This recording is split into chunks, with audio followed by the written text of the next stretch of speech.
Fala galera, como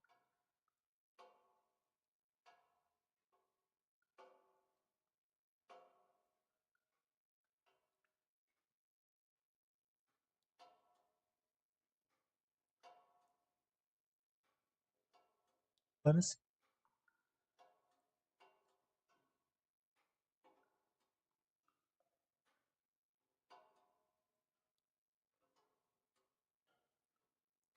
então nós temos o primeiro dia, temos uma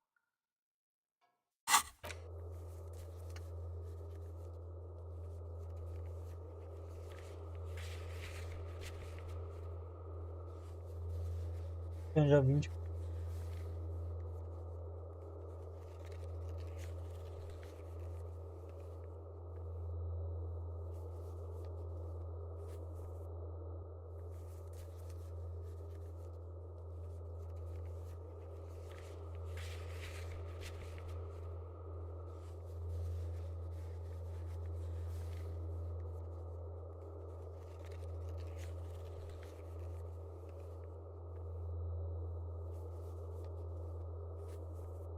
então agora a gente vai.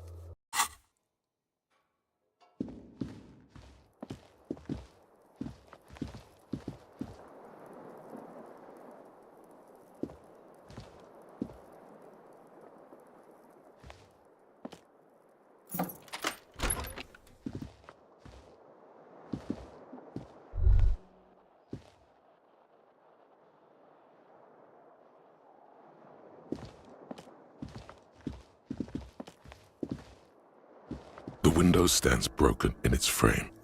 Cold wind blows in. The shards face outward.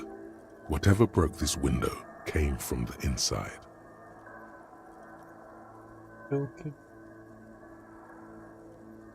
A fine web of scarring covers the back of your right hand, but none of it is recent. More likely a projectile than a held object. There are no fragments on the floor from pulling a tool back in after impact. It is too large for a bullet, yet too small for a piece of furniture. You're looking for something heavy and larger than your fist. The shoe you found on the balcony fits the hole almost as well as your foot. It would have also been heavy enough if thrown with force. Congratulations, you smashed the window with your own shoe.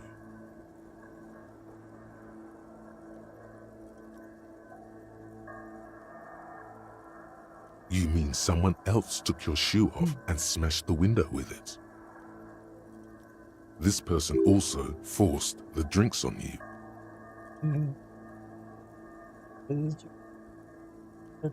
And maybe, just maybe, you succeeded. We'll never know.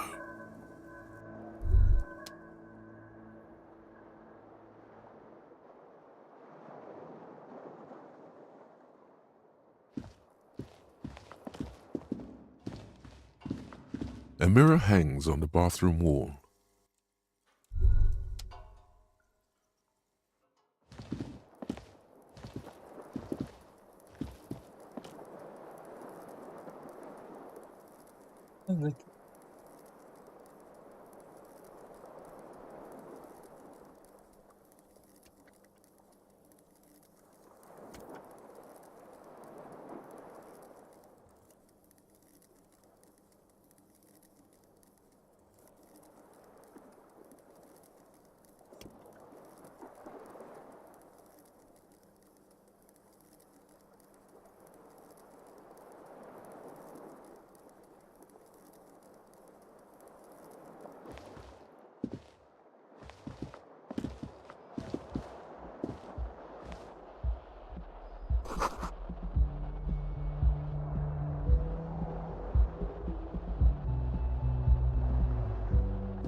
The door is closed.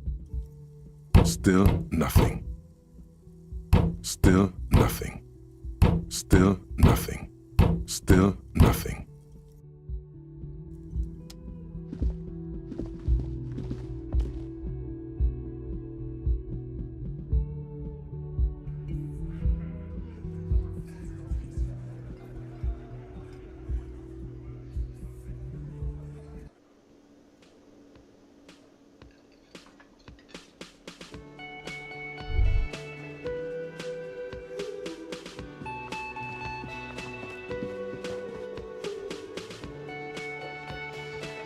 Morning. Looks like we can get to work at once. The union muscle turned up. They look rowdy. We should talk to them.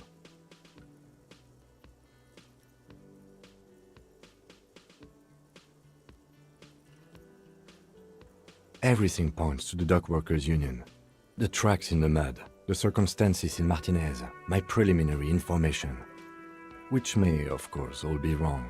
But we still need to talk to them, and it won't be easy. I mean ungovernable. Martinez isn't exactly enthusiastic about the RCM being here. They prefer to be policed by the union. These men here. Men who drink beer for breakfast? There's talk of an armed wing of the union called the Hardy Boys, who are responsible for state policing. I think it's them. I completely forgot. Sorry, I had a rough night's sleep. It's them by the looks of it. Loud and nasty, just like the manager said. One loose thread less to worry about, and one big problem to replace it.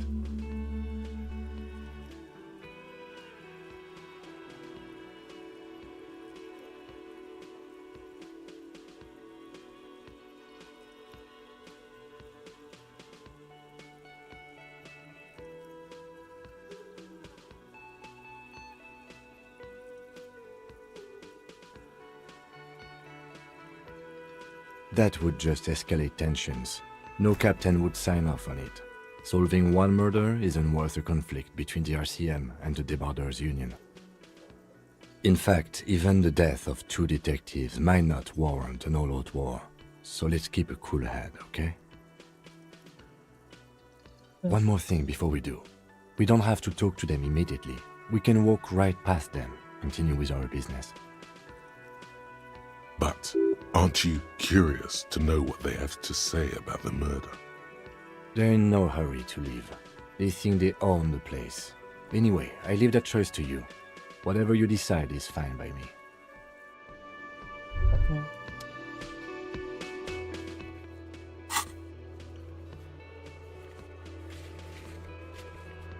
Oh.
Enciclopédia de Power.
Ele tá no mundo.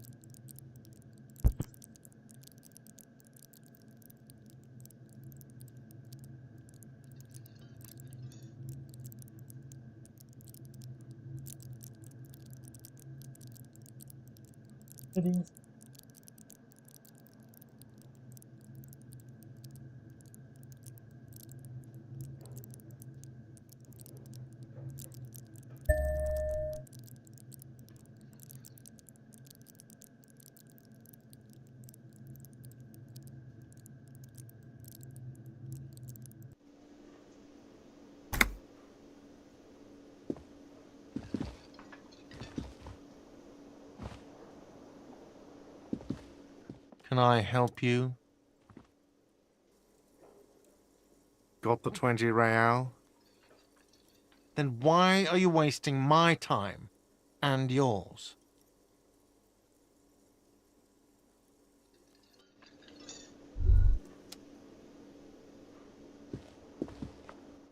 Just a moment.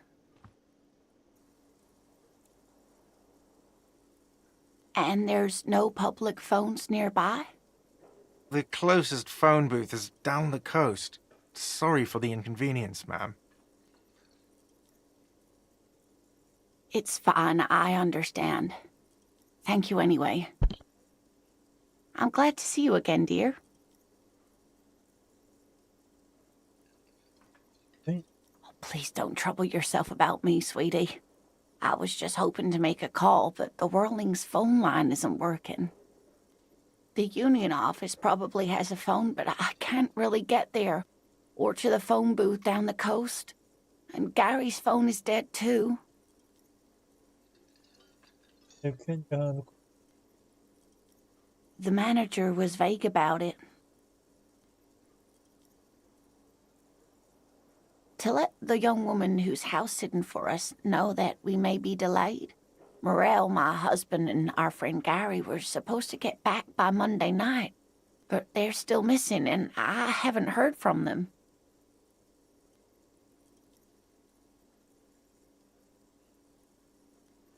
I was also hoping she'd heard from Morel. A little missing persons puzzle might just be the thing to take your mind off the hangover.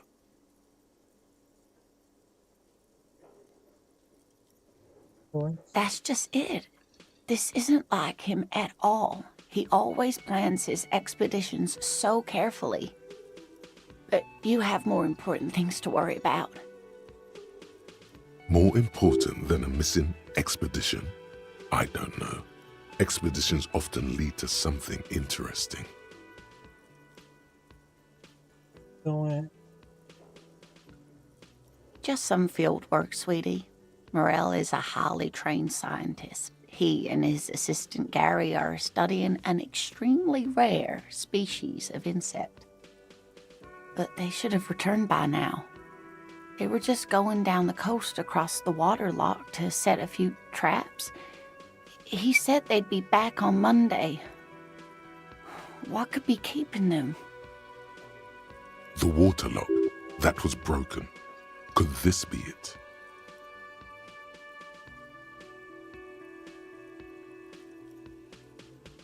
Oh, sweetie, it's nothing like that. Gary's as loyal as they come. I trust him with my husband's life any day.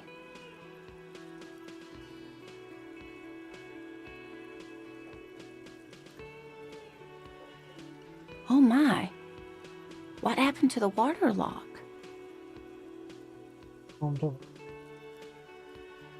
Well, whatever the cause, I'm thankful.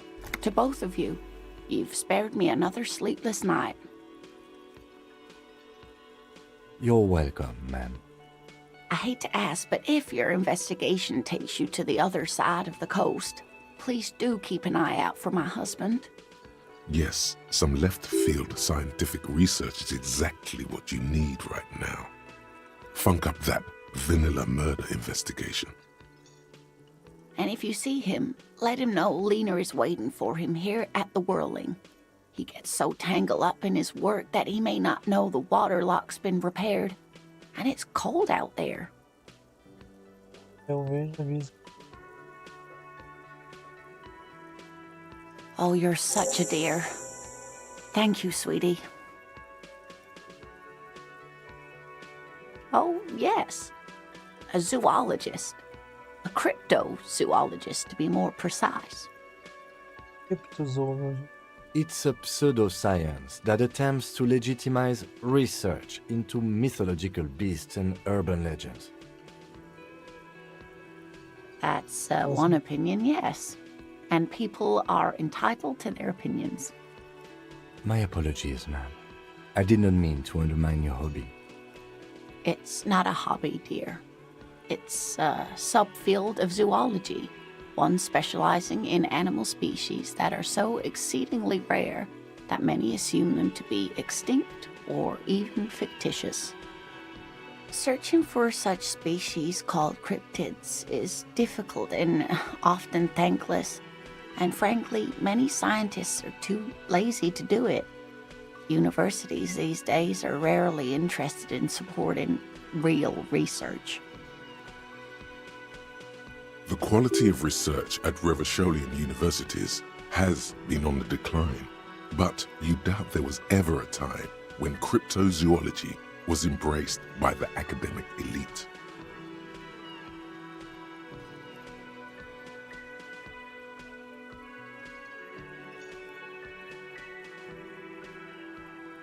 Quem fale mais? Oh dear, I'm not sure where to begin. Parece mesmo. Well, his expression is slightly grumpy, but his eyes are always bright and curious, like a small boy's. And his palms are quite coarse from all the field work, but he's quite gentle. You can't go around Revachol feeling grown men's hands.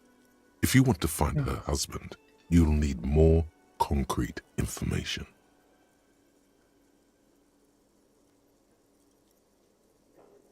Oh, well, he's a bit shorter than you, but with a larger frame, and he has longish white hair, usually a bit uncombed.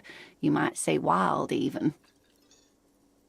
The lieutenant pulls out his notebook and begins jotting down the woman's description. One other thing, he'll likely have all kinds of field gear on him, even if he's not out in the reeds, you know, just in case. We'll be celebrating our 16th anniversary this autumn. Not the most numerically satisfying anniversary, but I like the less obvious milestones even more somehow.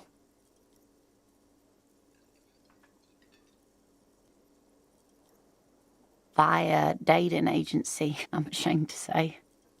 I was looking to get back into the scene after recovering from my accident, and he'd just divorced. We hit it off, and, well, here we are. She's skipping over some important parts. Perhaps you'll find out more later.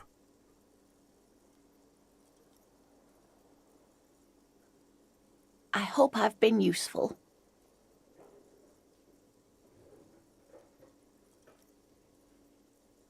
Oh, sweetie, it's fascinating, but I shouldn't bore you with entomological minutiae. The lieutenant gives you a sideways glance. Well, it's a phasmid, technically, but... Ah yes, Phasmatodia, a diverse group of insects whose bodies resemble twigs, leaves, that sort of thing. Ghost insects, colloquially. Where other phasmids imitate sticks or leaves, this one's a living reed. It disguises itself among the reeds here on the Insulindian coast. Hence it's named the Insulindian phasmid. Perhaps you'll end up co-discovering the phasmid with us, officers. I knew it. We're gonna be chasing made-up insects with cryptozoologists. It's not made up, officer. I can assure you. It's simply elusive, so much so that most establishment zoologists doubt it exists at all.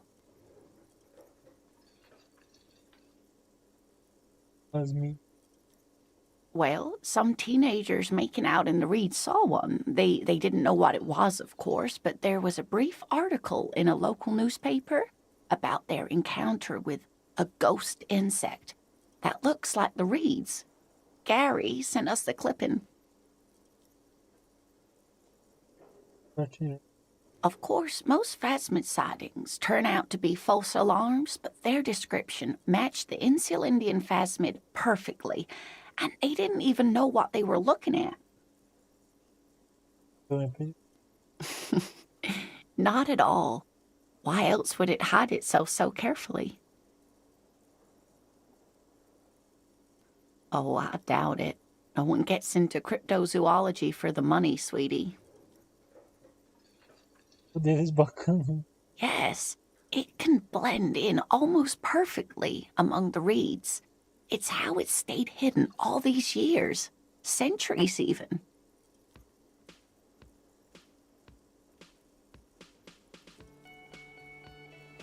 Oh dear, I'm afraid I'm not explaining this very well. It is very special. Também. Morel can explain it all much better. I wish you could hear him describe it. Then you'd understand, I'm sure.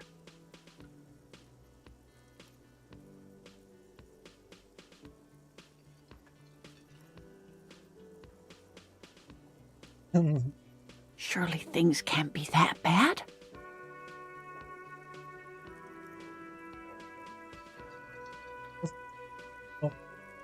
You know where we are, right?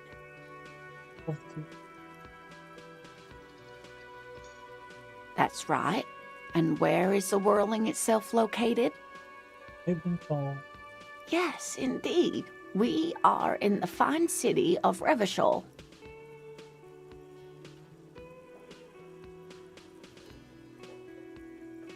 Yes, and Revachol?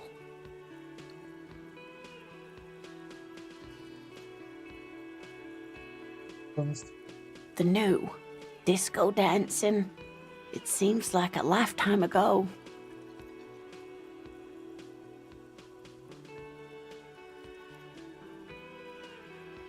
Peraí. Much has changed, but it is still the most beautiful city in the world. A rare jewel set in the sand between the pines. Everyone says so, even foreigners.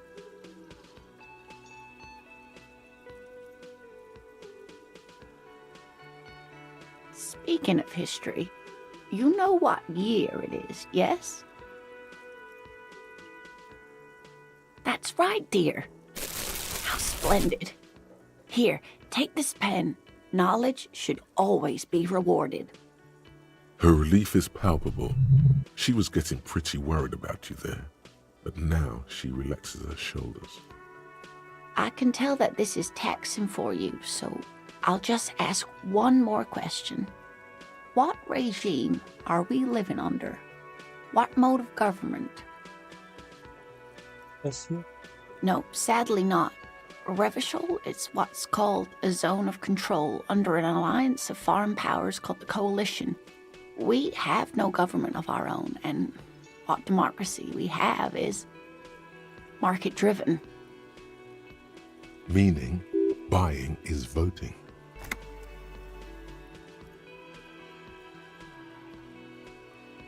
Oh dear, and you were doing so well.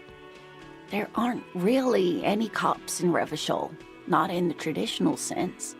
The status of law enforcement has been a complicated matter since the revolution. But we should stop for today, sweetie. You look like you need a break. Besides, I'm not the best person to explain the big things to anyone. She's scared now. She's realized you really are brain damaged.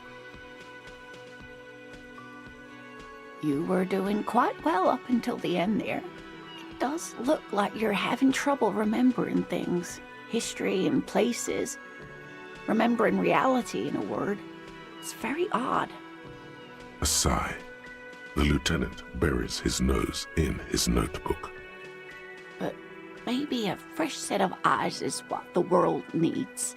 And while I'm no doctor, such bouts of amnesia are often temporary, so I wouldn't worry too much. She means this sincerely. Worrying won't do you any good.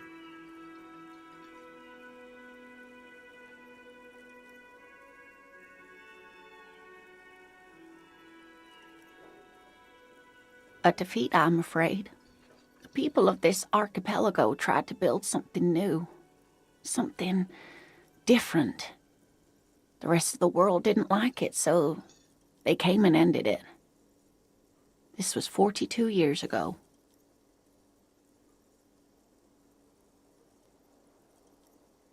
It has something to do with everything. I really don't know how to explain it better. Someone more educated in sweeping matters? Maybe you should ask. No, I'm not an encyclopedia. I won't be a guide either. I'm a police officer. Of course. Then, I don't know, someone rich maybe. Wealthy people are educated, though I don't know where you would find a wealthy person in Martinez. But thank you, sweetie. You did make me forget about my worries for a while.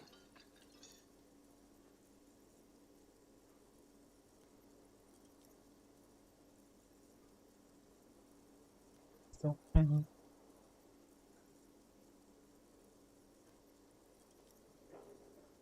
tá. There's really no point in manipulating anyone. She'd be only too pleased to tell you about her work.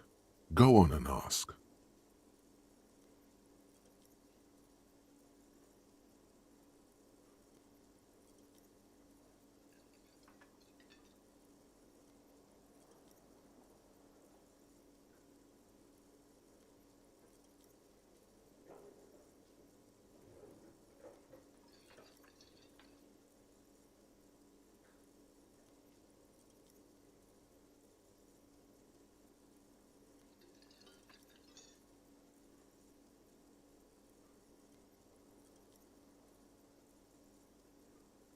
Oh, I'd be delighted. Truth be told, I could really use the company too. One cryptid, not a couple. One. This won't turn into some kind of cryptid extravaganza. Uhum.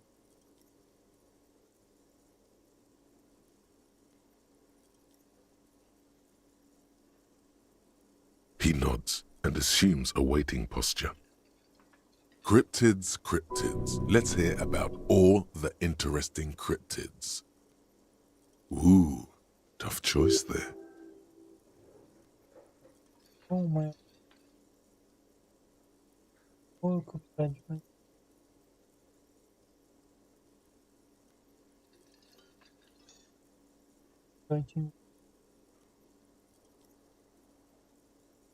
Yes, it's the kind green ape.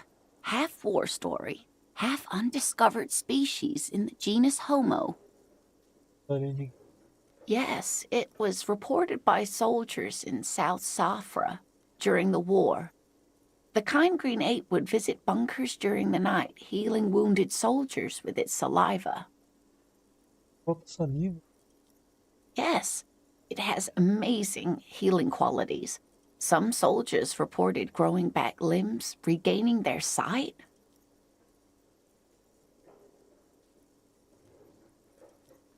Indeed, there is.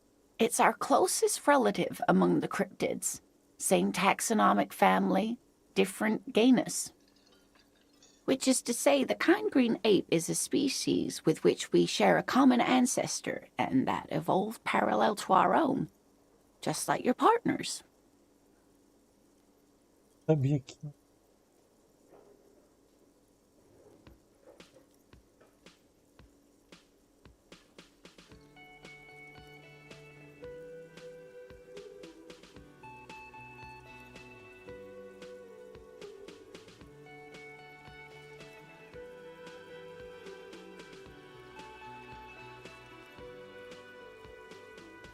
Assim, fez outra.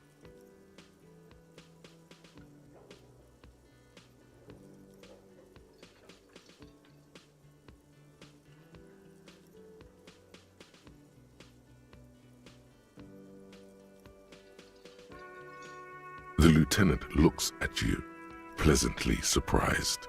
Oh, no, I didn't mean to imply that Saelites are inferior to us in many ways. You are superior. For example, your earwax doesn't have a foul odor like ours does.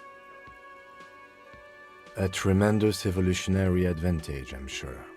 But perhaps we've had enough speculative biology for today? Mhm. Okay. Hey, you promised you'd only ask about one cryptid. Let's go. The lieutenant pauses thoughtfully. Ah, fuck it. Let's have more cryptids. Well, the biggest cryptid is, of course, the horrible giant of Kokonur. The giant lives in the most arid parts of the vast Kokonur Desert in South Samara, casting a strange light across the barren wastes.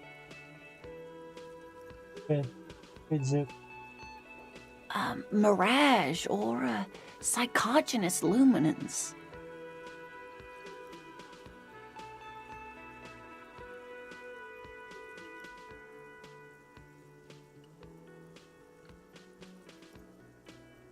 No one knows for sure.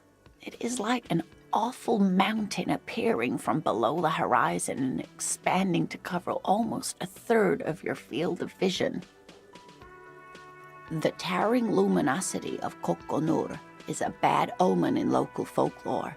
Some say it's a fata morgana, others, fate unimaginable. Hooey. No animal can be that large. It's a mirage. That's what makes it so peculiar. A species surviving at the very limits of scientific law. The giant of Kokonur must be the largest animal the planet can support. There are limits, you see, to how large a metabolism an ecosystem can beget. Some say a gravity anomaly below the Kokonur Desert might allow the creature to grow to these gargantuan sizes. Gravity anomaly? Digging it. Digging this parascientific stuff right here. dois, três. Oh, no. Cryobacter catlensis. Cryobacter além. Yes, a unicellular bacterium that was discovered in one of the northernmost points of Kotla on the Boreal Plateau by renowned geologist Caitlin Mijanou some 70 years ago. Grande.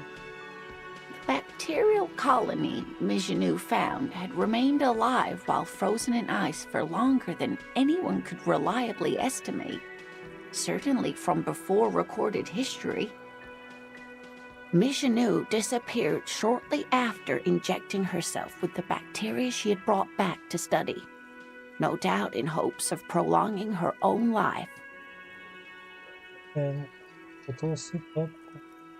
Yes, the bacteria had survived in the ice since times immemorial. It is not hard to see where she could have gotten the idea. It's actually a little hard to see. But do go on.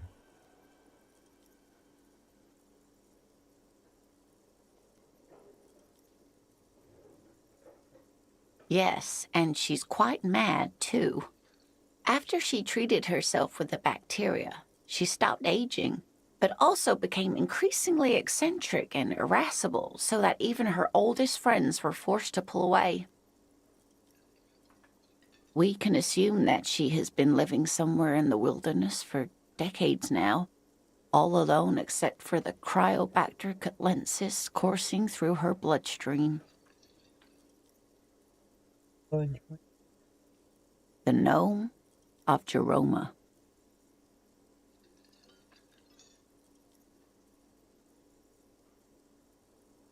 Oh, yes. None of its victims survived. Grieving relatives never even found their bodies because the gnome's venom dissolved organic tissue. It was reportedly a small creature with webbed fingers and a protruding forehead and a ungainly little thing. Quite scary to look at. A couple of campers found it when it was already dying. They heard an odd wailing in the woods and followed the sound. They were scared and wrapped it in tarpaulin to suffocate it. It still took the gnome of Jeroma an entire day to die.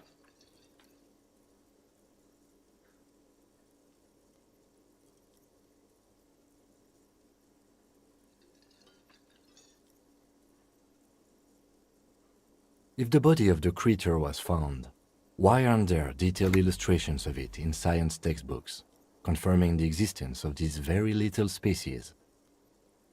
Alas, the first scientist who got his hands on the creature's corpse put it in a jar of formaldehyde, thinking that would detoxify the gnome's venom. Instead, all the venom leaked out of the creature's teeth and into the surrounding liquid, dissolving the creature itself. A poetic end, perhaps, but a real loss for science. Alas, always alas, and then it was gone. Isn't that overly convenient?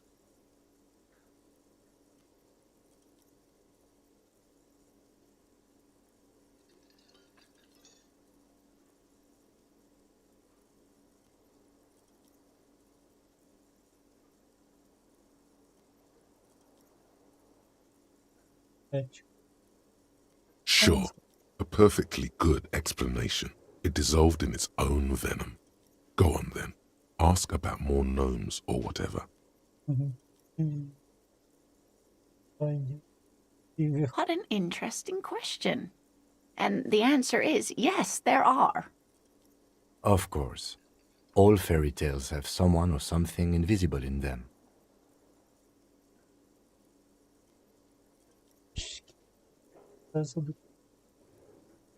It's the Col de Mama d'Aqua. Its name means thin whisper of sound, and that's precisely what it is. Self-replicating sound waves, invisible and intangible.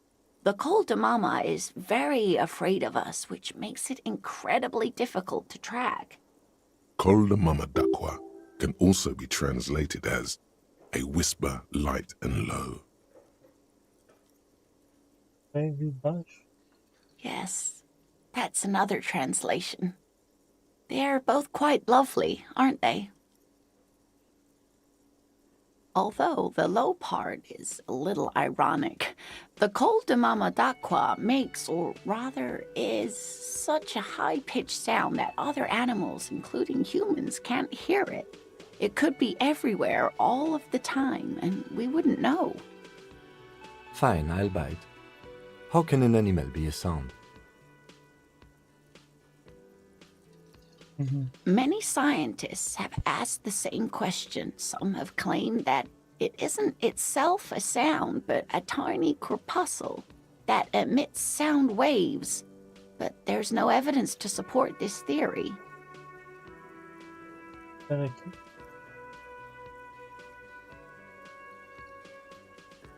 It could be. As I said, it could be everywhere. And we wouldn't know any better. It could be ringing all the days of our lives and nights.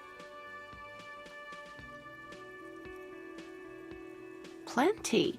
It's the evidence that led to its discovery.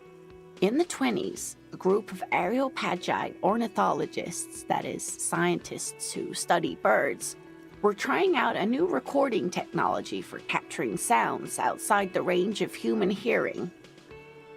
When playing back recordings they had made in the foothills of the Ea mountain range, they noticed certain anomalies, patterns that seemed random at first, but on closer examination were consistent with the waveforms of songbirds.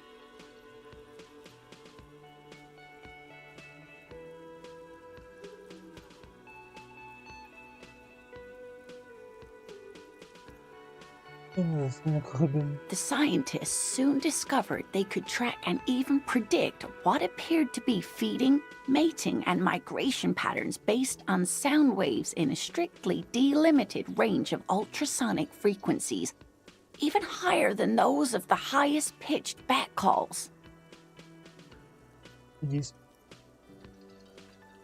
They realized that they had discovered a new species and called it the Coldamamadaqua, after the Paracanassian name for the voice of God, which is said to be very silent. They grew quite obsessed with these little birds. Even though they couldn't see them, they could distinguish among individual birds and even began to name some of them. Sequester, Time, Joscan, those are but some of the Mamadaqua they followed individually. That is a sad story. A group of university students assisting with the fieldwork in their enthusiasm for the project, and no doubt because they were preoccupied with impressing their professors, nearly drove it to extinction. They tried to communicate with it and had no other means but sound.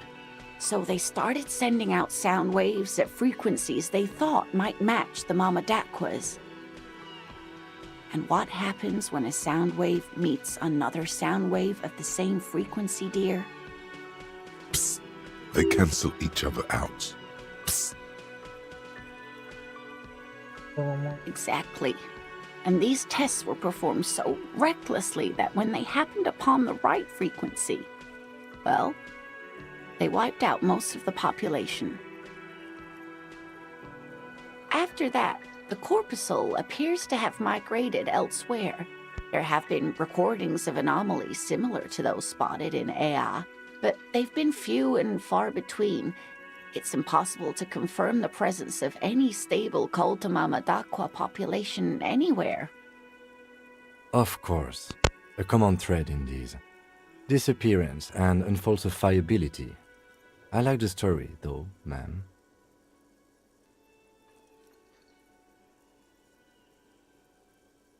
I'm glad you did, dear.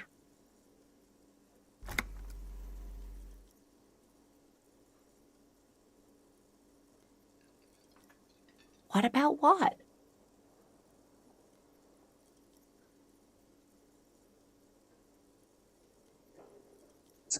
I'm glad you like them, but I'm not really one to tell you about all of them.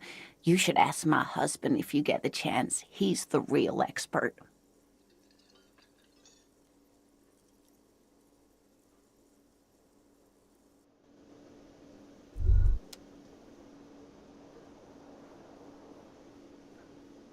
Os olhos.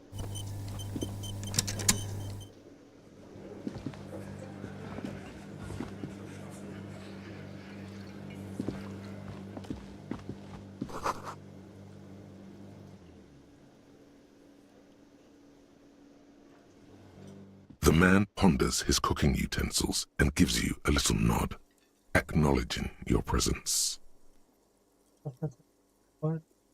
He looks up at you, then looks away quickly, shrugging and muttering something to himself. Shrugging is an international sign for, no, I don't know what's behind that door.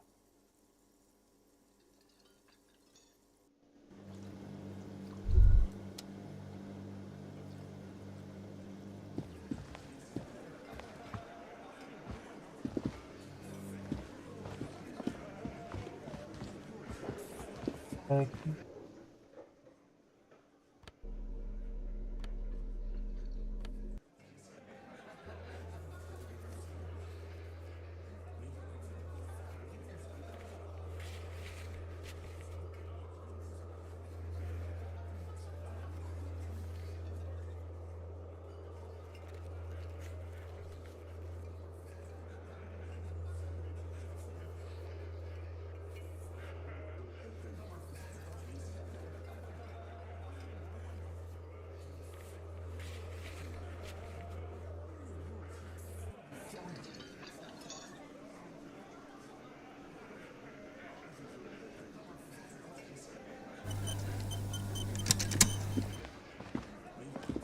Let me handle this.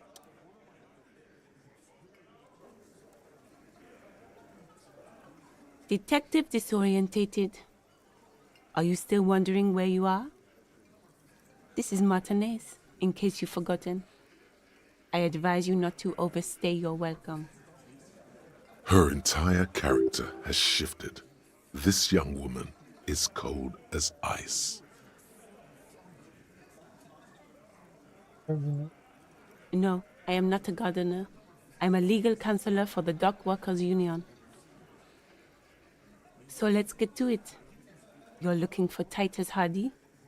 You think he has information that will help you? Maybe he does. That's Titus. Talk to him. But know this. I'll be keeping an eye on you. No strong arming. Nothing official. The District of Martinez does not recognize your authority to make arrests. It doesn't matter if you recognize our authority. We will make an arrest if we have to. She says nothing. Her glare speaks for her. Gardeners. Like I already told you, I'm a legal counselor. Do you have hearing problems?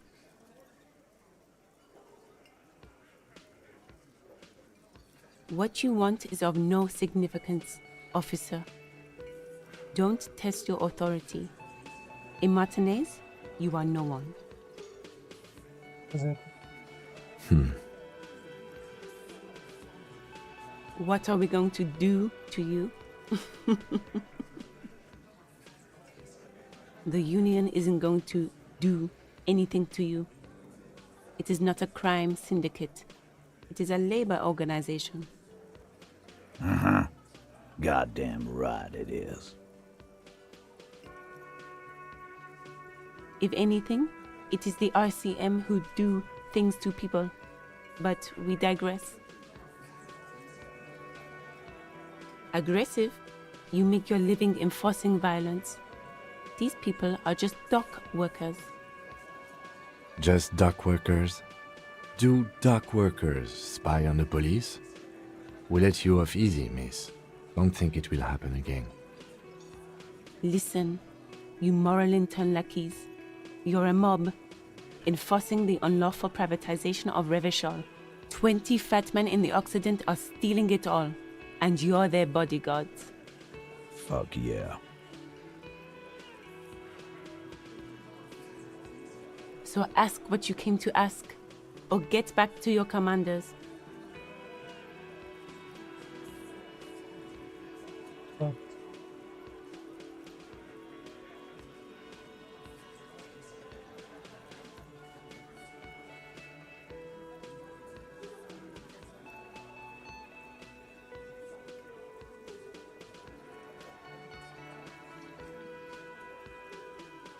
Look, a comedian.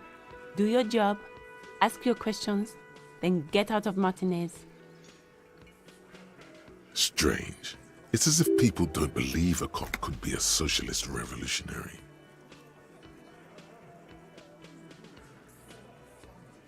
but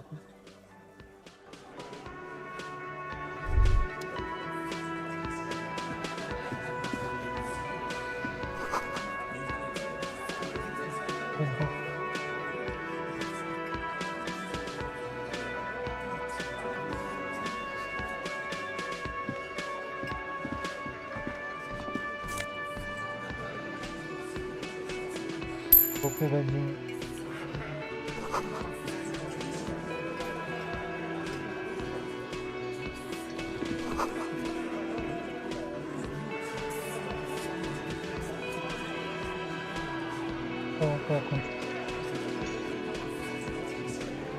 This is where you say your bit.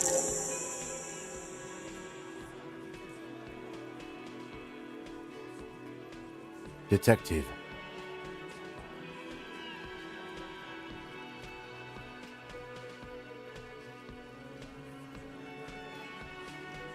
Minha coisa.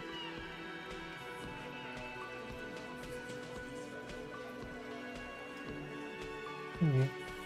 Hey, dipshit. You hard of hearing or something? The boss man's talking to you. Do not let their squeals disturb your serenity. These are but simple peasants, sire. Posso ver. Ele para nós.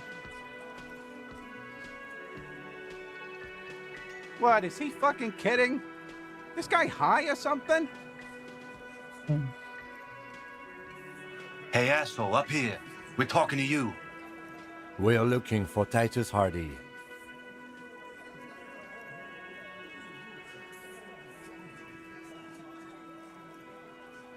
Wow.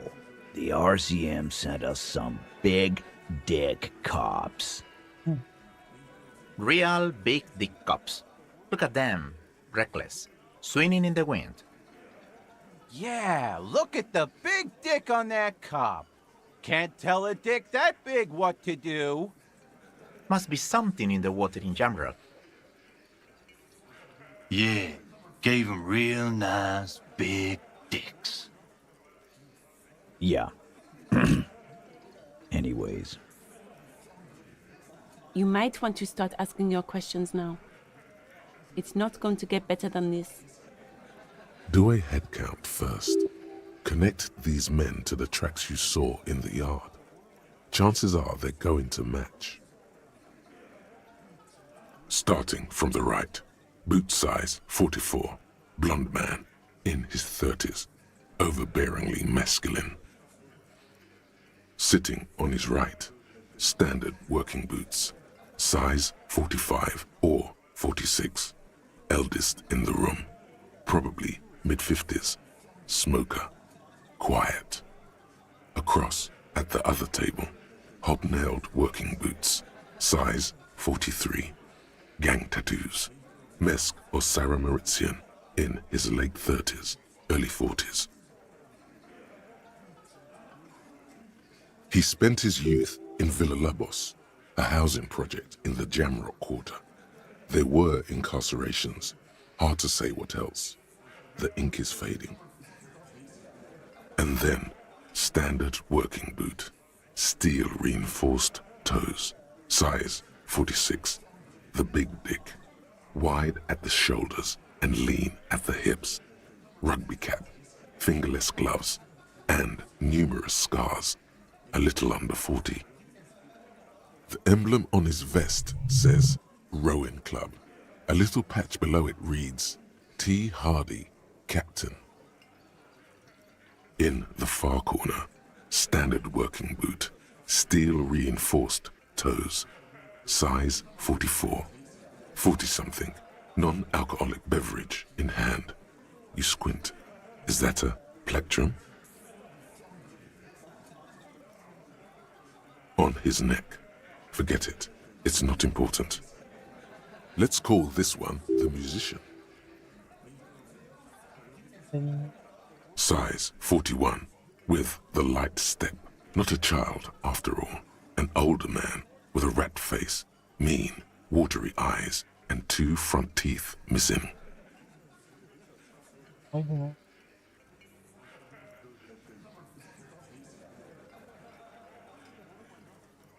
In the middle, heaving and wheezing, big guy, boot size 46, deep marks, probably carried the victim over. He alone is 130 kilos. Add the man in armor, and you could easily exceed 220. In conclusion, these 7 are the actors on the crime scene. The footprints were theirs, but there's a discrepancy.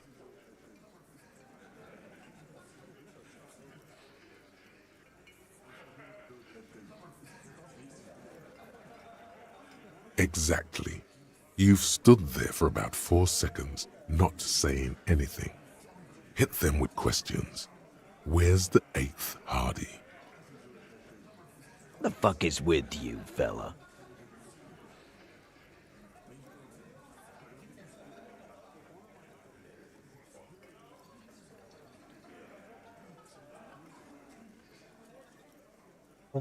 So, you're not just here to swing your big dick. You're here for the pretty boy. A real looker, that one. Stinks like shit, too. They couldn't get him down, boss. He's still up there, stinking up the place. Funny. But my partner and I have a serious matter to discuss with you.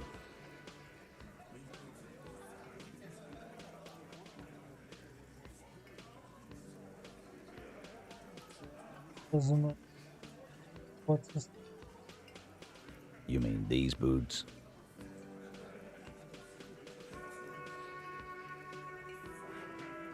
We all got a pair. We wore them the night we took the pretty boy out back and hung him by the neck.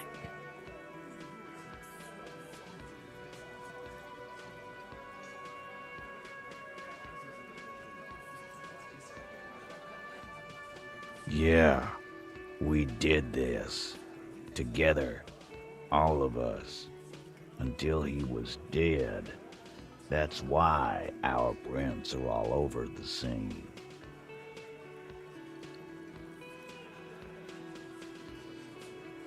Nasıl Goddamn right. No. These 7 honest men have equally come forth. They told you what happened so that you don't waste any more of your time.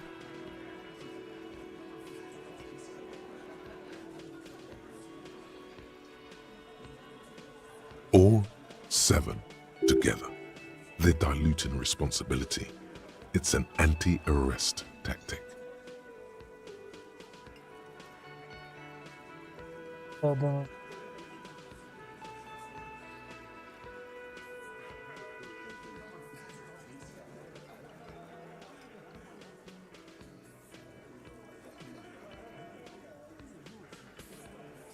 How many people have you sent to the Shays? Ever felt remorse for them? Chaise électrique is the method of capital punishment in Revachol under the coalition. During the suzerain's reign, it used to be the firing squad. Or send them to Reunion to rot. For 20 years. For life.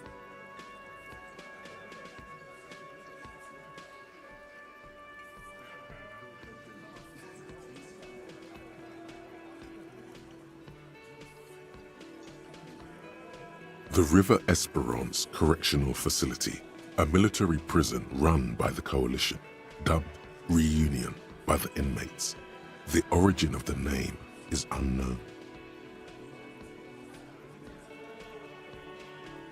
olma. Rest assured, lawman. None worse than our guy. He got what was coming to him. Sağdan Are you deaf? There will be no singling anyone out. You can't arrest a hardy boy without arresting all hardy boys. Do you think you could do that? Do you think you could arrest them all?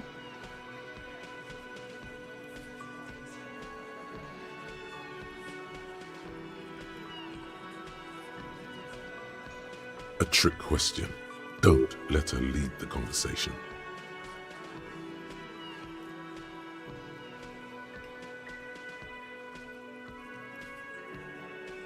Kim pazarlık. Who do you fucking think does?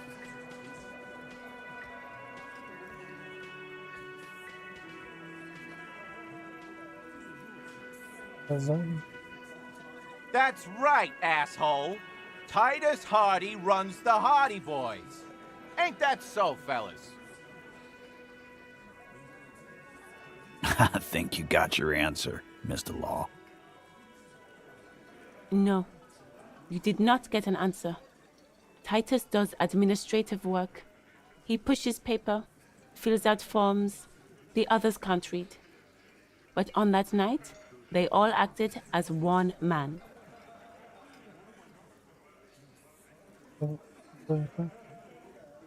You don't have to keep answering his questions.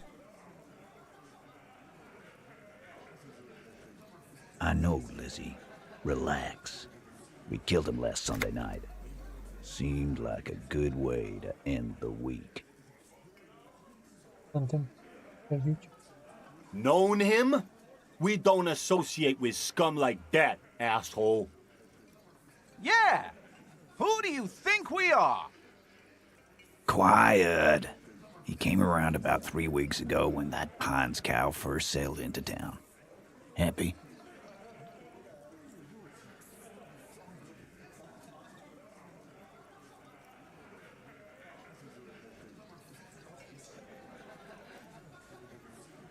By the Pines Cow, you mean Joyce Messier, a representative for White Pines?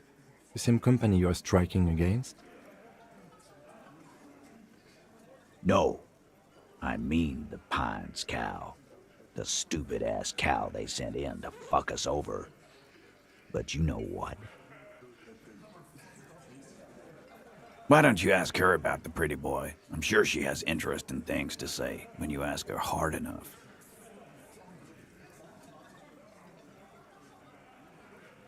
That's enough insinuation for today, Titus.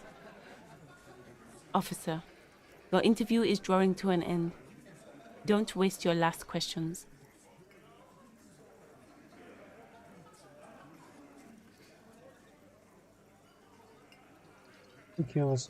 Why? 'Cause he was worthless mercenary scum. And he stepped out alive in my town. And he stepped out of line. What kind of mercenary? The kind that shows up when you start a strike. The experienced kind, too.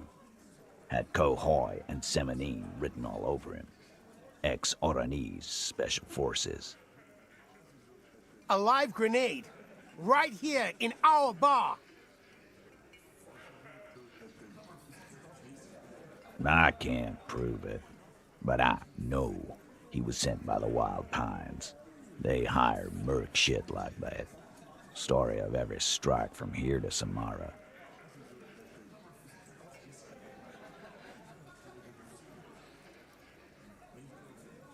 Cause one night, he walked straight up to the mic and said, "I'm Oranese goddamn Special Forces, and I'm gonna fuck you all!" Really? Yeah, really. Had a gin and tonic up there, sang some Oranese paratrooper song, and said he's gonna fuck everyone. We couldn't believe it either, but he fucking did, right there. Like some kind of animal. Sire, the tale is true. This is a serious violation of the karaoke code. É uma série violação no código do karaokê. Existe um código no karaokê.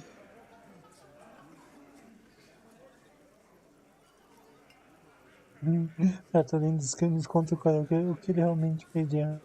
Wrong. He harassed women, raped one, harassed workers, threatened to kill some as a warning. From rape to harassment to threats of violence. Why the strange de-escalation? He regrets mentioning it. Hopes you didn't notice. To kill us all, if we don't open the gates, if we don't let the scabs in, if we don't bend over. That was before he started coming here. Yeah, he said it was his favorite joint now. Started coming here every night. Drinking, grabbing girls. Grabbed one of ours mid-karaoke, right there on the stage. He grabbed someone?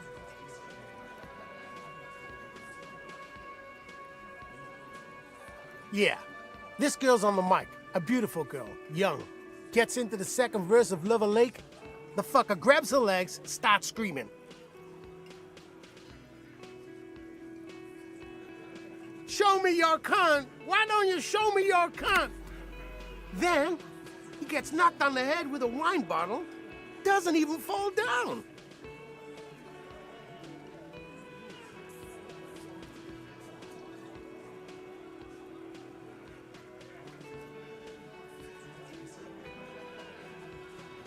Aren't you fucking listening? My man is talking to you. He took care of it. They got the girl out before anything else could happen. Yeah, me and Eugene got her out. Aren't you fucking listening?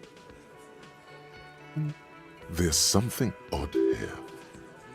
Seems like they don't want to talk about that rape Titus mentioned. Why not? This is a serious allegation. Make them talk about it.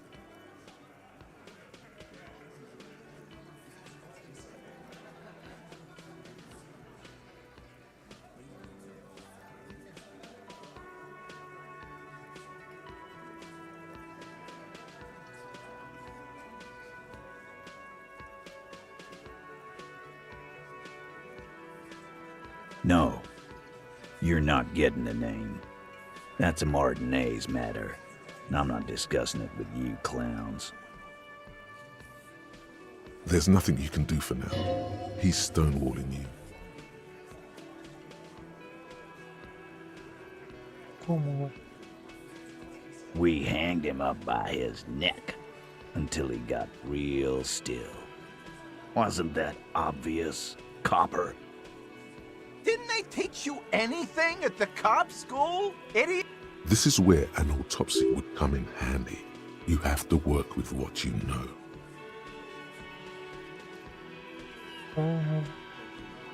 Agree. Titus, you don't have to clarify anything. We overpowered him, dragged his unconscious body to the tree, put a noose around his neck, and hanged him till he was dead and steady. Then we left him for seagulls, maggots, and you fucks. Make them a bit more uncomfortable first, then see if it all adds up.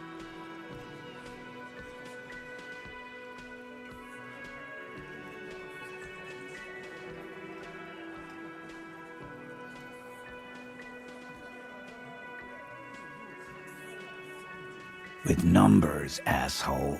How do you think? You're right, Lizzie. I've done enough explaining here.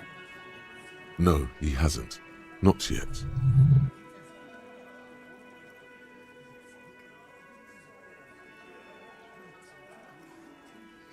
Weren't you fucking listening? The fucker came to our bar. It happened right here.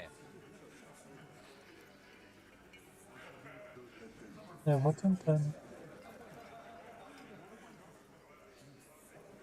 Actually, they're admirably, surprisingly composed. The entire room. Given how many questions you've lobbed their way.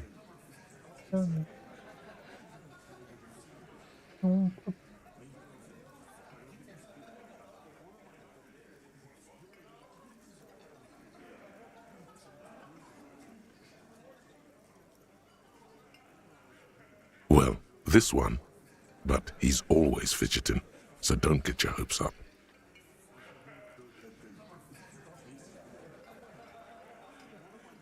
Like what, Copper?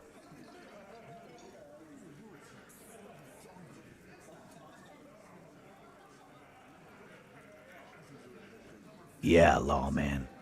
Why don't you? It's almost an anthropological sight, watching him try to assert dominance over you. Not in the arresting mood? By your side, the lieutenant keeps his hand away from his holster. You hear the nylon of his coat hiss as he steps closer.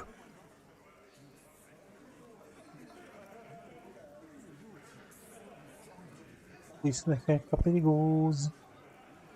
Isso vai ficar perigoso. Cara,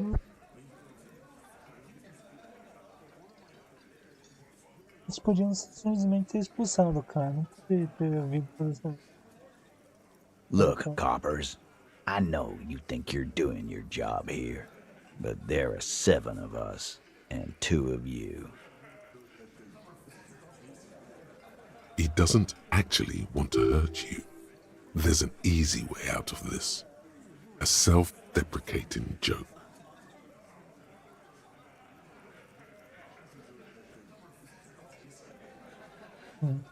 Você tem um par de algemas mesmo?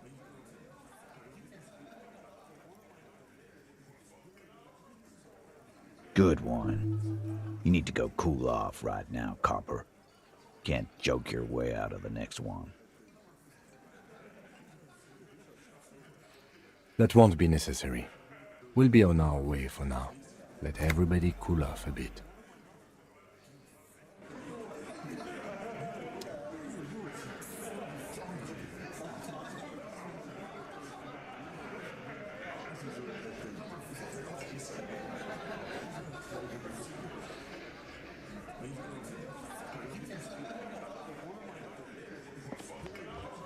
Behind the dockworkers, a ceiling-height window. The hawthorn branches scrape the glass like bony fingers.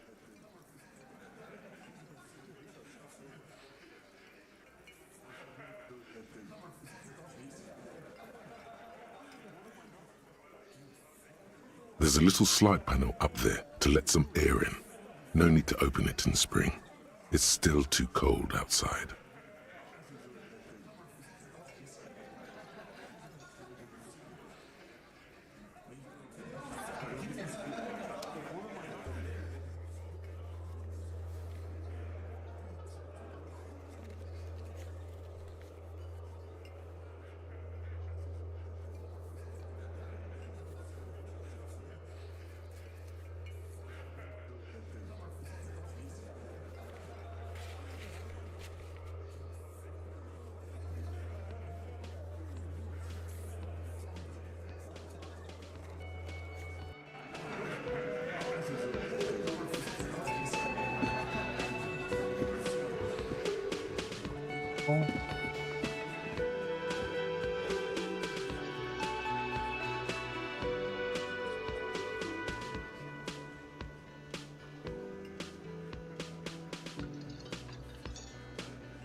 Questo è scompaniere di me.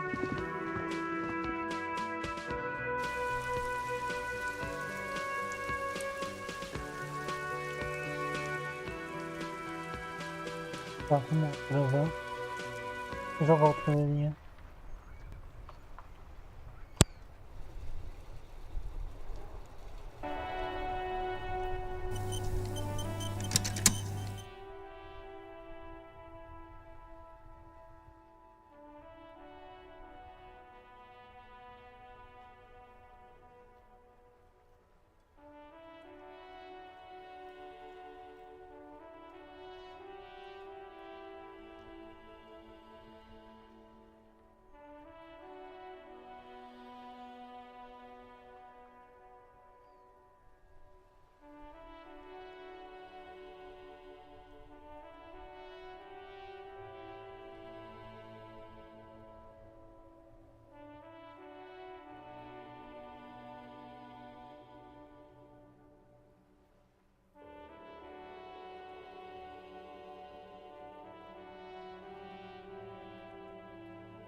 Was that? Could it be the Col de Mamadakwa? No, it's probably just your imagination ringing in your ear. There seems to be an extremely high-pitched ring ultrasonic. Lena said it was very high-pitched, right? It's like something tickles your ear. Lena also said that it couldn't be heard by any other animal, including humans. What you're hearing must just be a regular bird.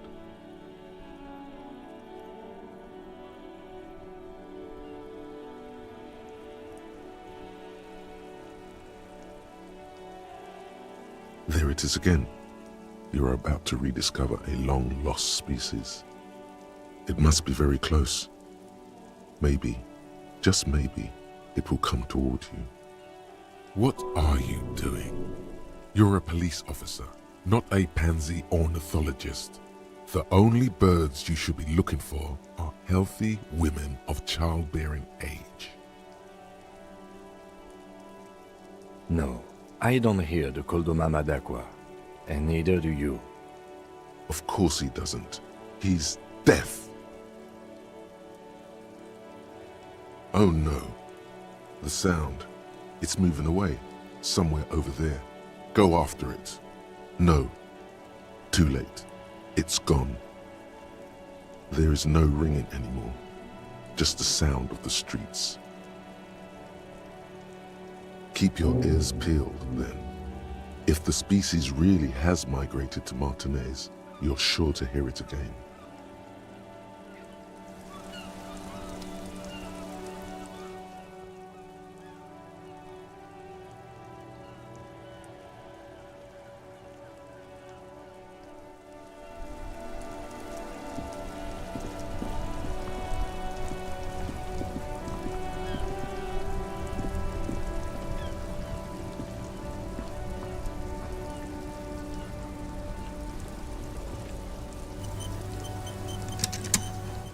Stuck in the rain in a traffic jam, man.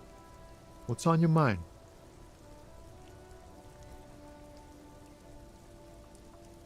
Huh? Oh. No, I ain't got any money.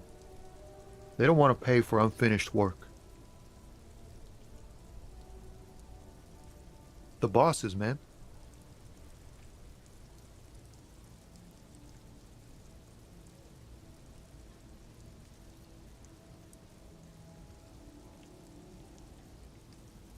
Yeah, it sure ain't good for me.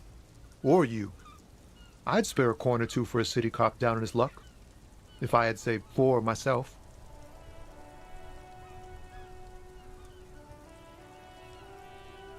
I suppose. Ah, man. Me and narcotics go way back. Had some good times surfing the psychic waves of my own consciousness, you know?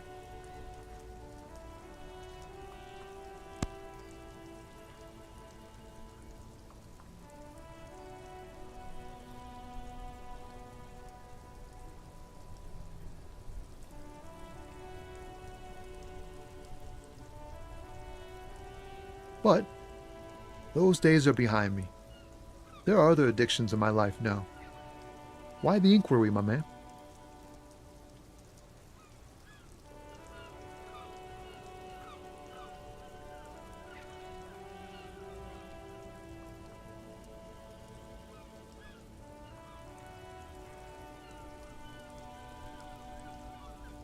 Hey, man, that's serious criminal talk. Are you trying to pull some sort of an entrapment thing on me? Entrapment is a practice whereby an officer of the law induces a person to commit a criminal offense that the person would have otherwise been unlikely to commit, usually through some trickery, persuasion, or fraud.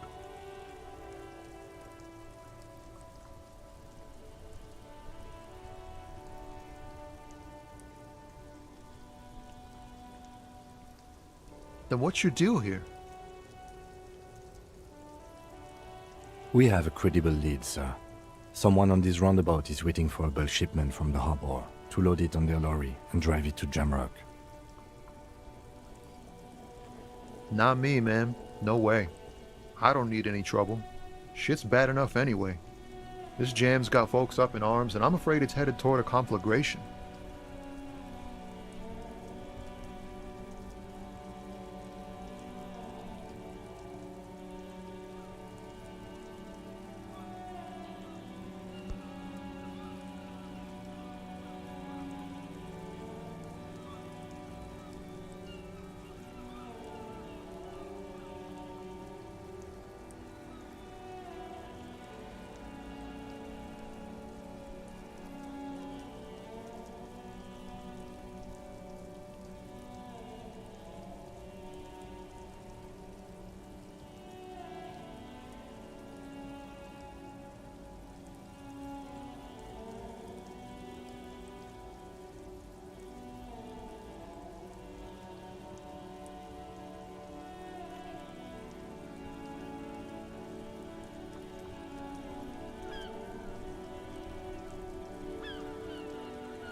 Gotta guard the stuff.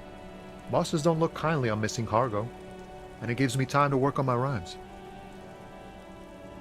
A rhymesmith? This is quite credible. It goes with its cadence and way of speaking.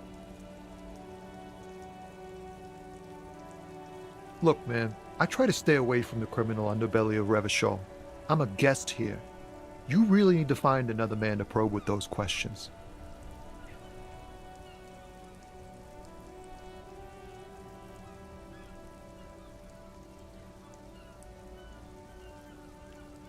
We wouldn't say he's lying, sire.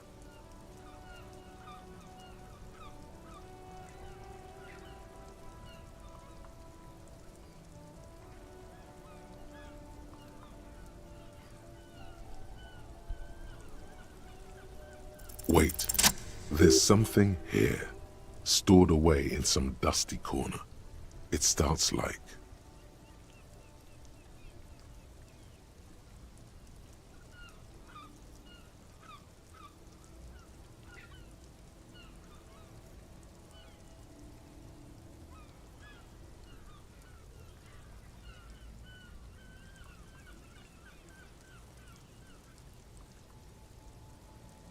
Whoa! What else?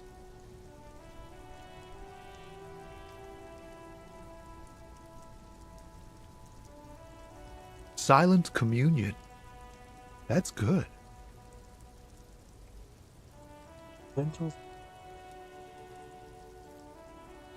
Dang! That's some great shit. You came up with that yourself.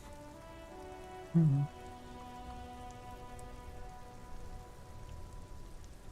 Well.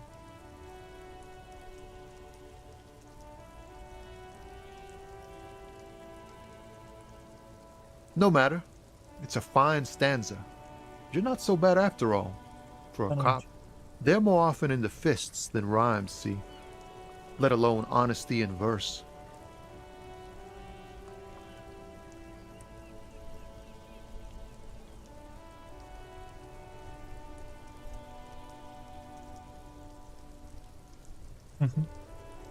The lieutenant looks at you in silence, a curious look in his eyes, nodding slightly.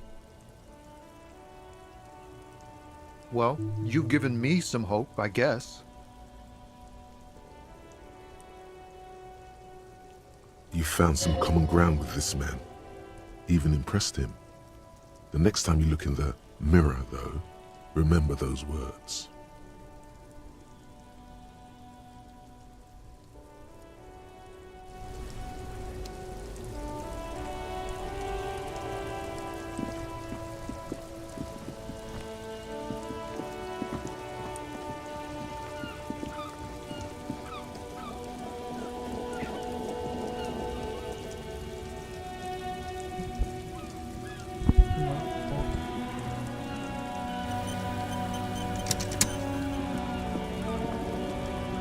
Looking for something odd? Come to tell me to fuck off again?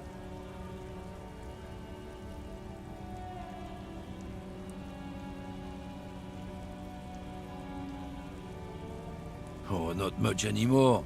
I'm here to pick up some cargo, but the dock workers are on strike, so it's a sit and wait on your ass situation.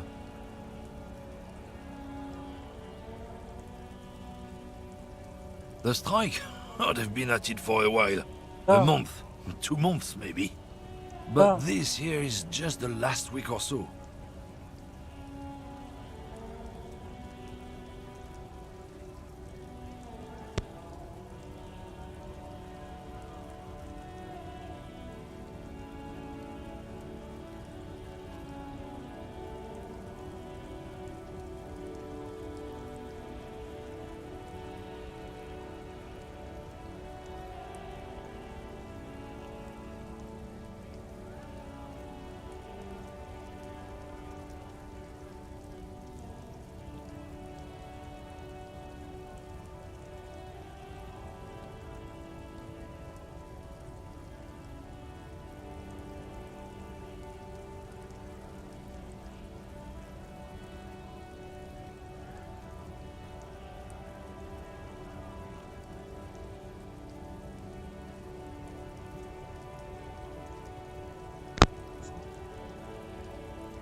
Alô, alô, testando 1, 2, 3.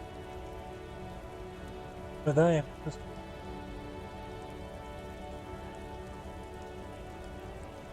Me ouvindo?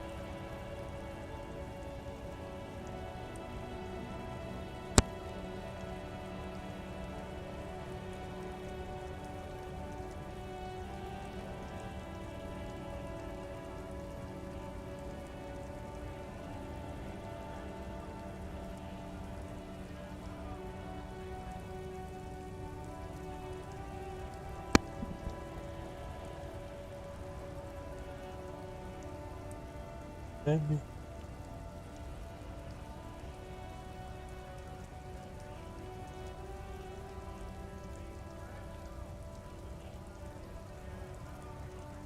Apples. Apples is exactly the kind of thing you'd say if you had something to hide. Maçã. Yeah, apples. I take it you had other questions?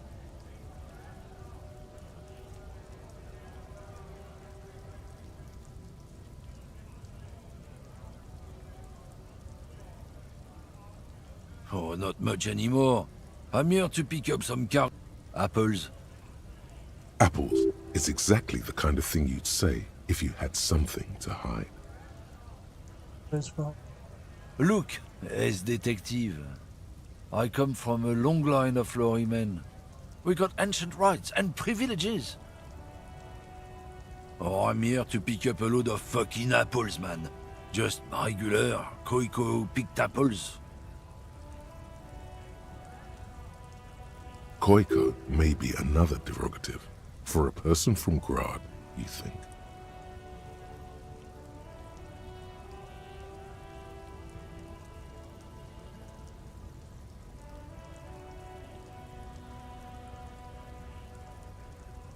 Yep, it's one of their main exports.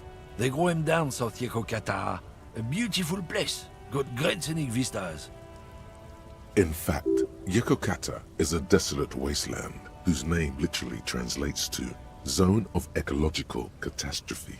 It features no scenic vistas and supports virtually no plant or animal life.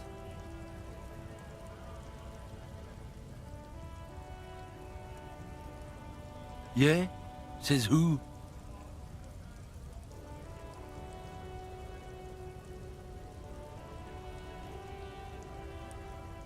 Then, I guess they grow apples somewhere else. You can never really tell with those koikos.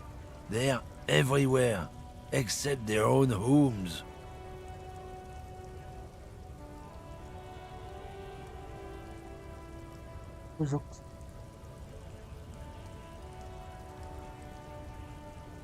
He means the people living in Grad. Yeah, you know, Gradniks, Gradvolk, those degenerates from Grad. 'Cause that's what they're all called. Koiko Pichik, Loslav Koiko, Koikovich someone. Low self-esteem, those guys have. Mind you, they look Occidental, but they're not really like us. Huh? Hey, if the name and description fit by the very grace of nature, who am I to say otherwise?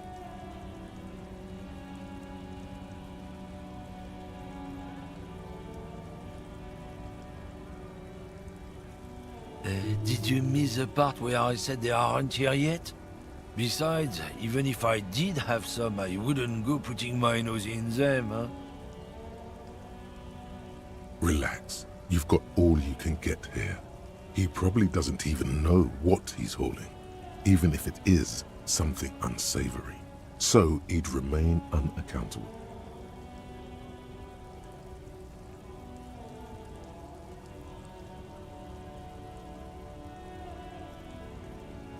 Oh yeah, they're a big deal. My great-grandfather was a carter, had a royal license and everything. We've tried to hold on to our privileges.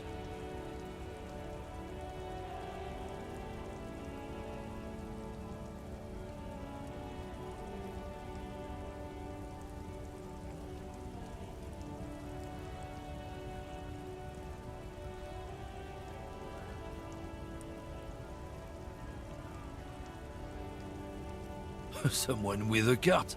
What did you think it was?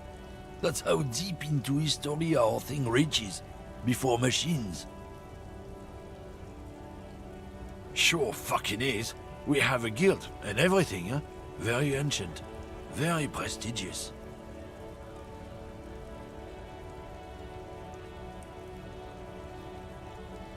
Goddamn right. They've been trying to fuck us out of our heritage in the name of profit. But when they try to replace us, they'll regret it. Trusting street thugs with their goods is going to fuck them right up the ass. Mark my words. Generations of practice ain't no laughing matter.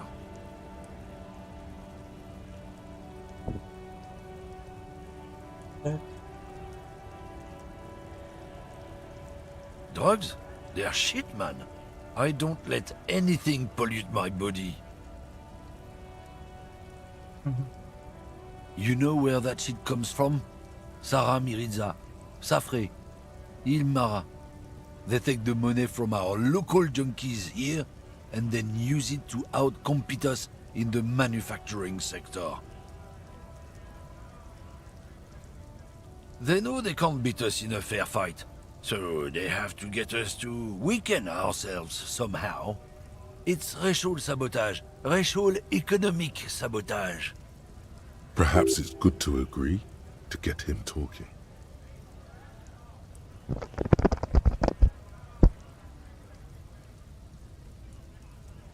Não está. Não tô bem. Joga essa página.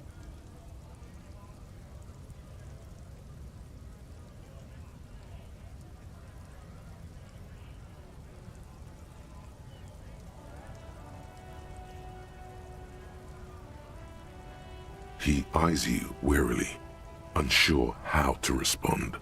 This goes on for about, damn, it didn't work. You should have signaled you're a nationalist before. I don't know shit. And if I did, I wouldn't tell you.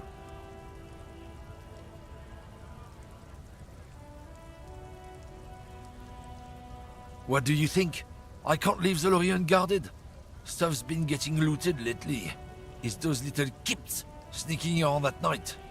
If they touch my stuff, the bosses will be on my ass like ass cancer. There was a bunch of spilled boxes in the back of a big lorry nearby.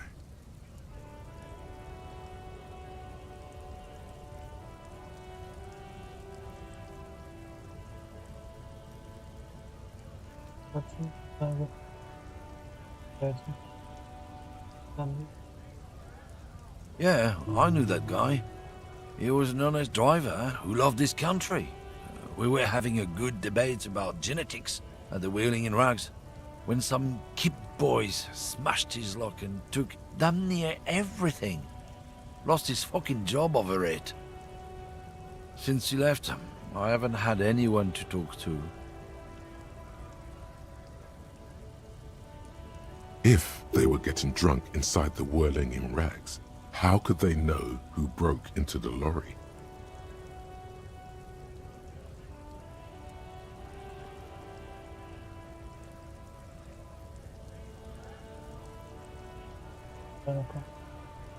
What? Aren't we allowed to say that he's the kips who do all the stealing around here? That's not road to science, man.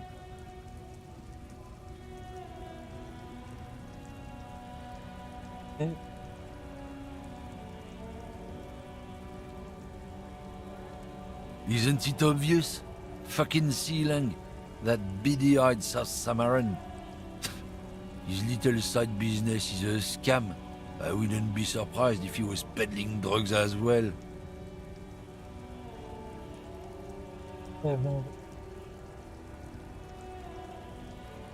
Of course he's a lorry driver. What? He tell you he's just some simple businessman or some shit? He's selling his employer stuff after he broke the seals on his Humanox lorry. His tribe are natural liars. It's in their blood. He's your man, all right. 100%. I wouldn't be so sure about it. Not until we've heard what Sealang himself has to say.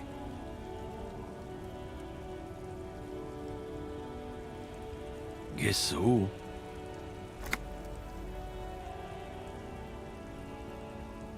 Tá bom. Vamos convir.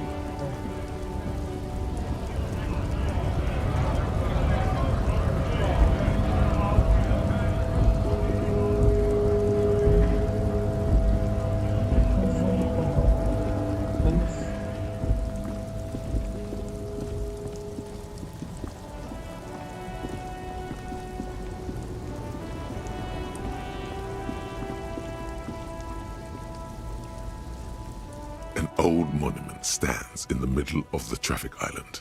Point.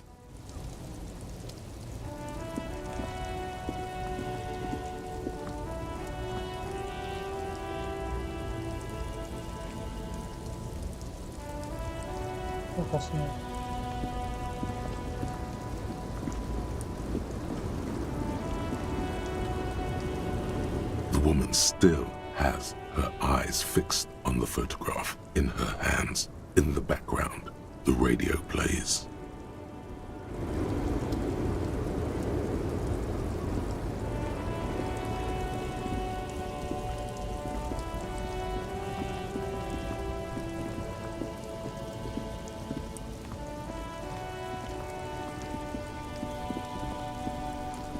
Oh, brilliant. Oh, acho que...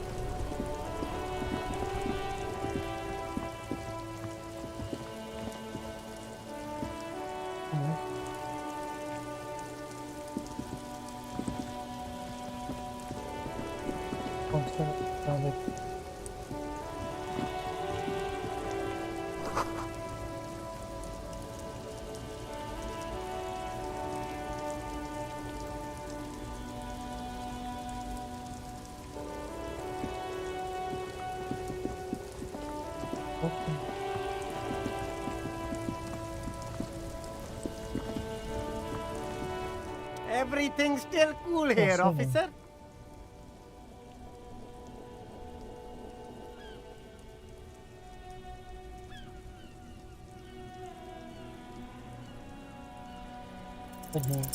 Start with a little compliment, then work your way up from there.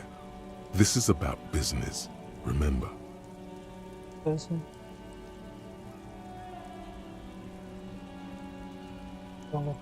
Oh, okay.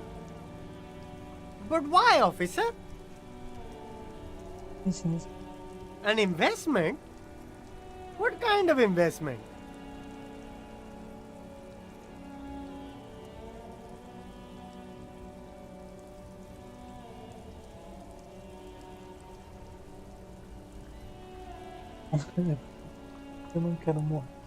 A bold move. Let's see if it pays off. Officer?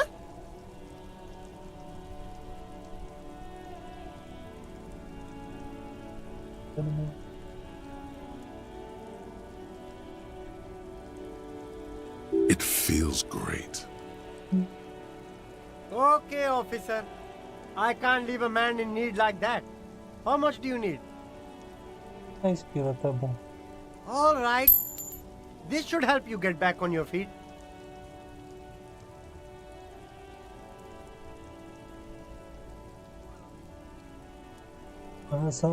Drugs?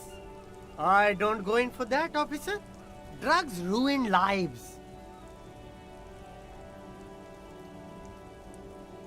Unless you're into drugs, of course. In which case, drugs are excellent. Mwah! Tasty, tasty drugs.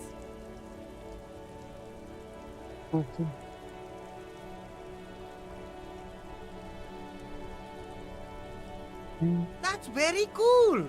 A lot of the coolest detectives do drugs. Sadly, I don't have any drugs on sale, or at my home, or on my person.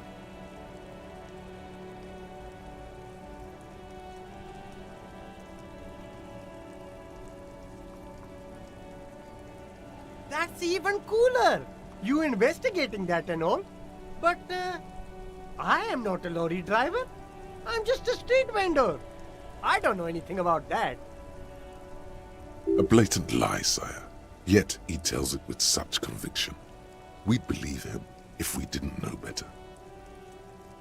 Who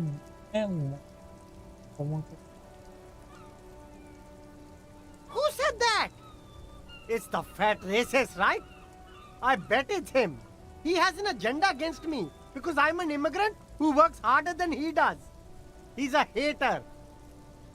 So you admit you're a lorry driver? No, I just said I work harder and he's an asshole. Okay, maybe I'm a lorry driver too. A little. But that's not the most important thing about me. That's my day job. This is my dream.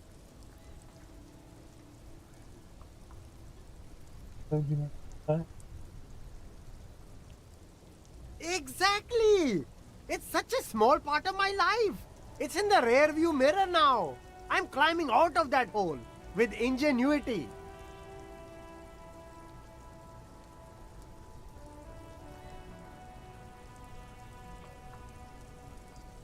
Nothing. I told you. I'm not a dumb guy. I don't get involved with that crowd. And what crowd is that? Crowd. You know, the drug crowd. No, he wasn't talking about an abstract crowd. It was that crowd.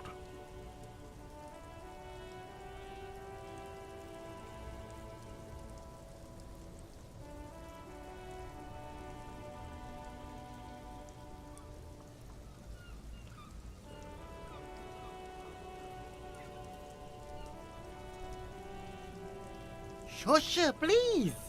There's bad people doing bad things here. That's all I know. Please, don't get me into this mess. I spent 15 years working my way up. Here we go. There's a tiny bit of truth on the table. Zoom in on it.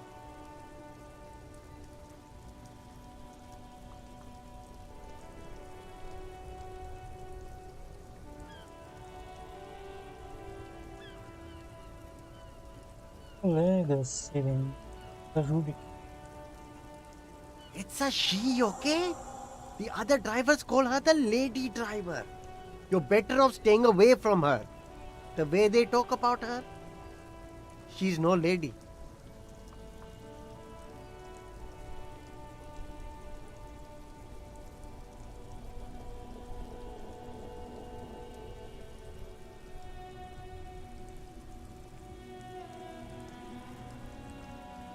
All of them.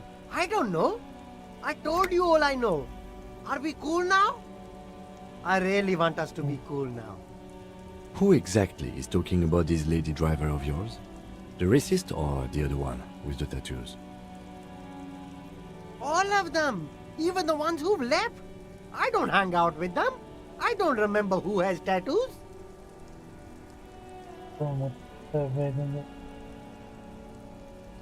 I don't know. Maybe.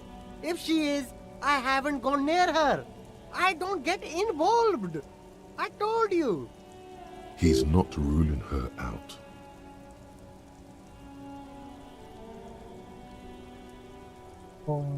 All right. I scored. Let's cap this off with a purchase. You can walk away from here with funky sunglasses, detective. Both of you. You deserve it.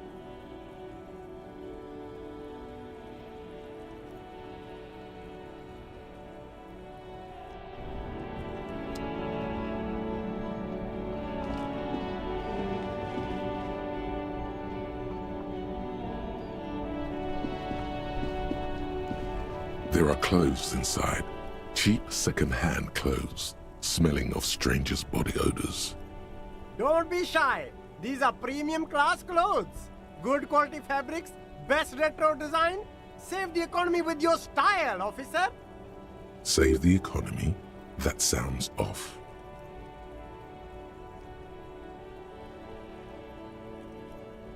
Haven't you heard, officer? We've got to be economically conscious. Recycle your cash, keep it in circulation. Don't buy new things. Buy eco.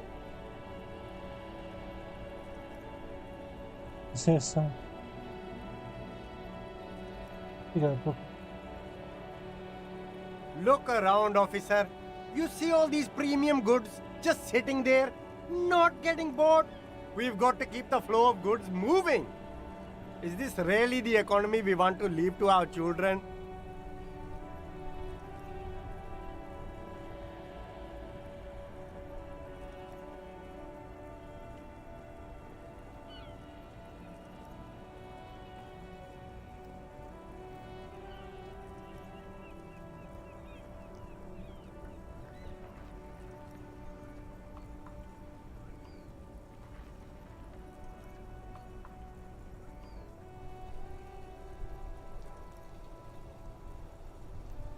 That's the spirit. We've all got to do our part. Your part is to open the box and buy some clothes.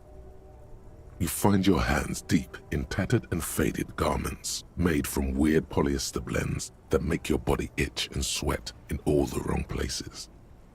Economical, but also trendy. Look first-hand, buy second-hand. Keep the economy moving.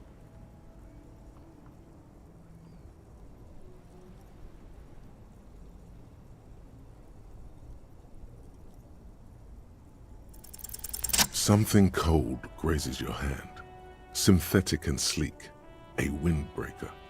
Surf, it says, but also wind, summer, 100% waterproof, and sport, all in different typefaces.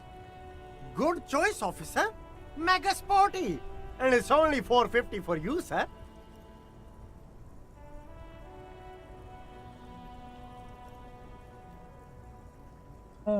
Preciso de 4 contos e eu vou gastar 4 contos nisso. Isso é meio... Isso.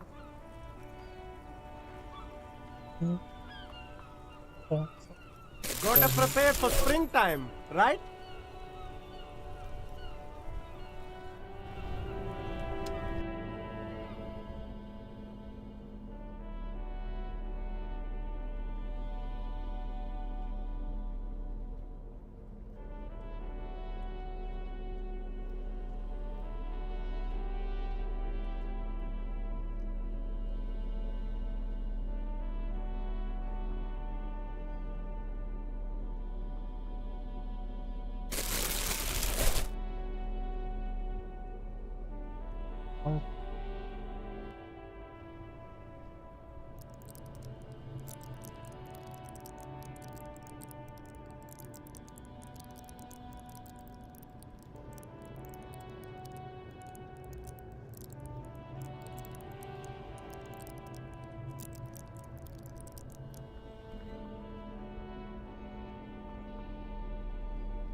Conversa.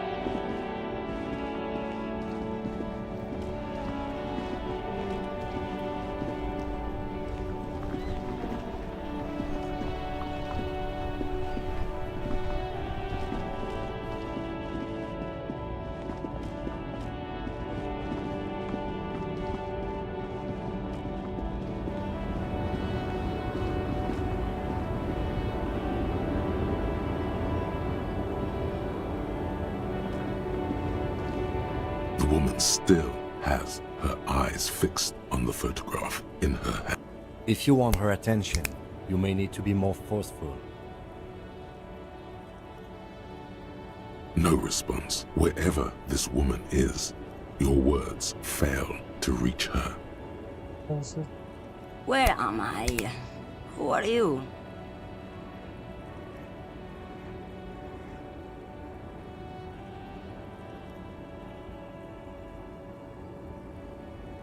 Never mind. I remember now. I'm still stuck in that traffic jam in the 50s.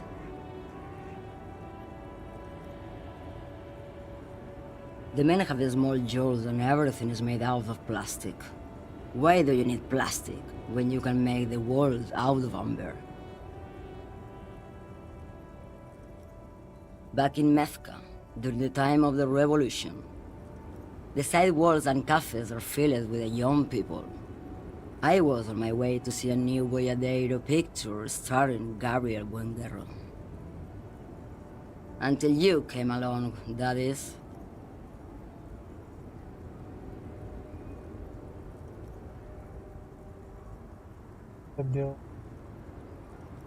This is Gabriel Buenguerro.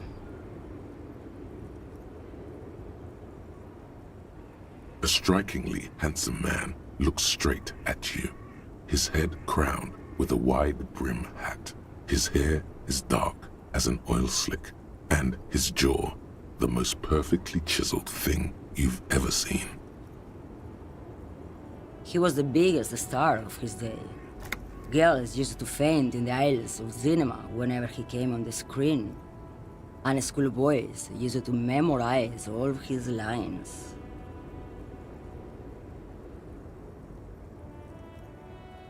In all likelihood, it's a world that's only ever existed in her mind.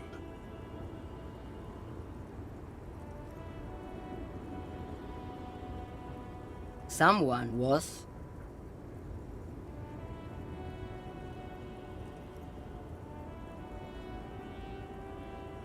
They are someone's memories, boy. What difference does it make if it's me or not? They're beautiful. That is all that matters. Beautiful and true.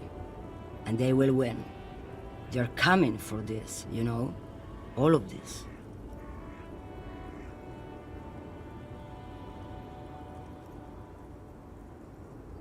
I wasn't dreaming. I was there, Loman. It was early spring, and the man behind the black sun had just come out. The posters were 20 meters tall. Everything was golden.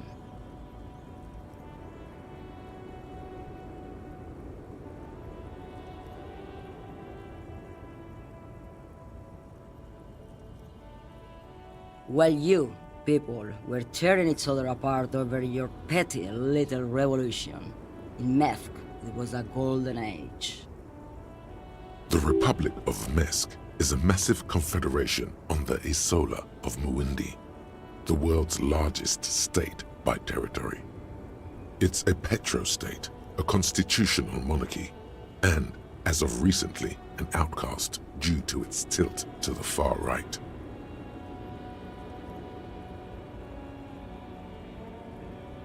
Rapaz, recentemente, o modelo. Eu tenho algumas. Why not, Harife? It's not like I have anything better to do in this hellhole.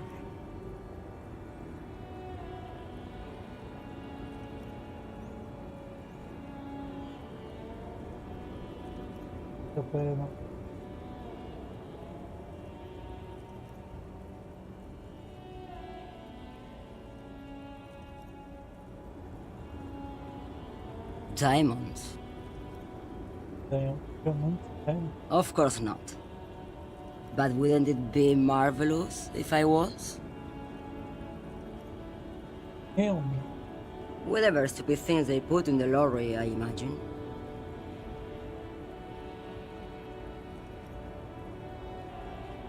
I quit concerning myself with that a long time ago.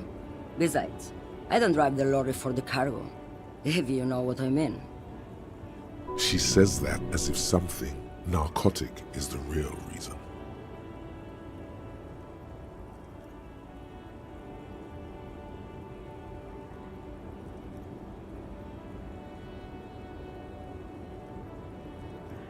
Oh, it's so much more than a high where I go, Sheriff. It's low. I go to the bottom.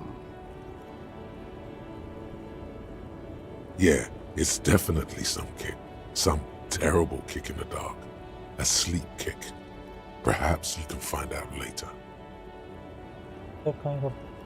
Then it's contraband, lawman. What? Do you want to take an old woman in? Be my guest. Lock me away like Bad Hand Hermenegildo. Bad Hand, Hermenegildos' bad hand, strangled 300 people. What can I say? Some people just really like strangling people.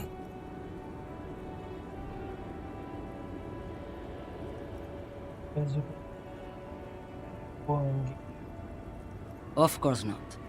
To truly understand the boyadero, you need to listen to On the Western Plain. A boyadero, boya for short, is a cowherder from upstream Magritte, the great steppes of northern Mesk. He is a rugged individualist and explorer.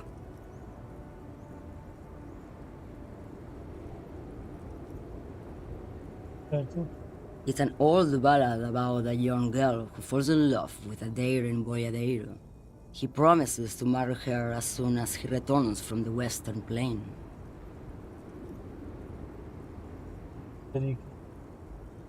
Of course not.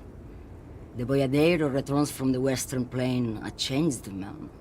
One night, as he and his beloved are out walking along the river Magritte, she pleads with him to give up his riding and settle down.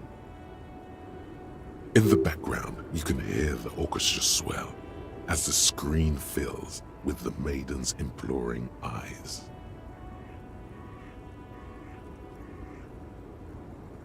So the boyadero strangles his beloved and throws her body in the Magritte. Then he rides off, because the Western Plain is calling to him. Não é exatamente o que eu esperava. You have to understand. A true boyadero needs a whole horizon to himself. He can't be tied down by man or woman. His beloved was selfish. She didn't know what it meant to love a boyadero. Did you just call me a lady, Jerife? The woman's malevolent cackling fills the roundabout. I'm a lady like you are Gabriel Buenguerro, only in dreams.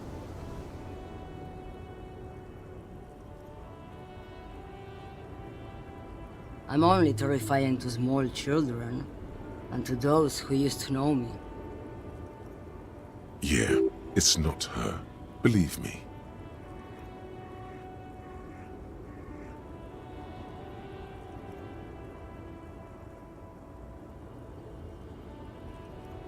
Because they can no longer recognize the person I once was.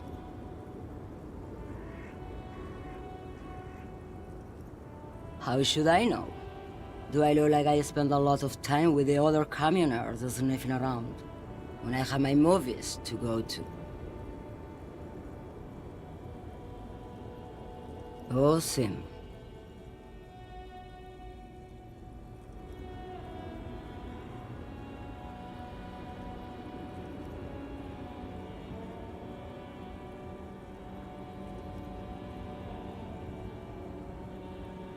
She's just a distracted old woman. We should maybe let her get back to her things. So he doesn't think she's the lady driver? You hear that, Lowman? I don't think your partner likes you spending too much time with me. Nothing. I just don't think she's connected to anything. He doesn't want your frail mind caught up in something here. Something unconnected to the case, but connected to this woman tuning out like that.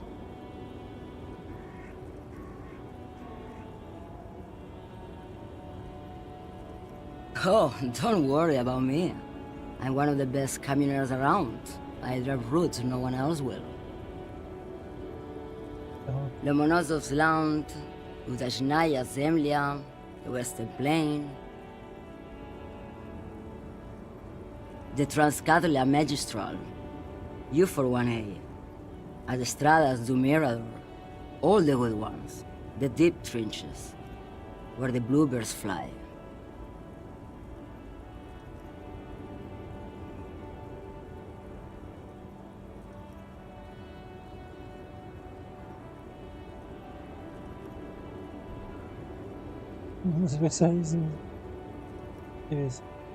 You're right, Lowman.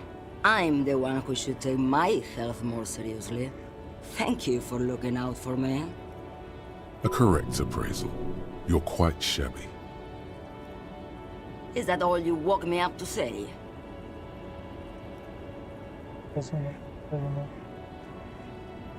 What do I need drugs for, Lowman?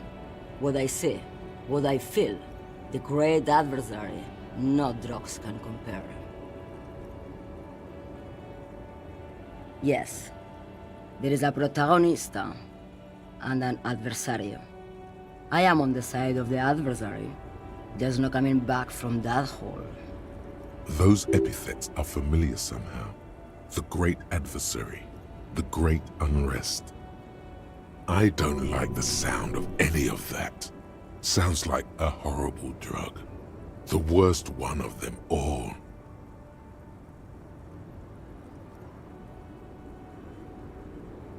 Then what were you getting at? Maybe if she thought you're corrupt.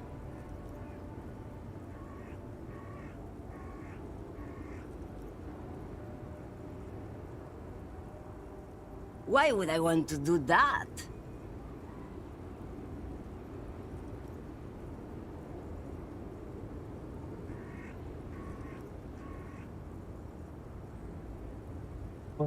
Lowman, what in the name of God are you talking about?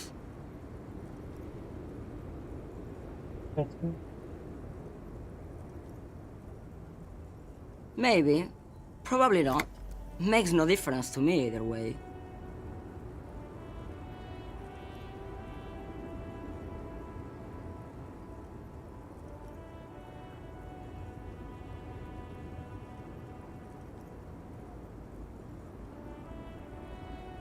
Just this month, I made half a dozen trips from Saramiriza to Grad, on the U41A.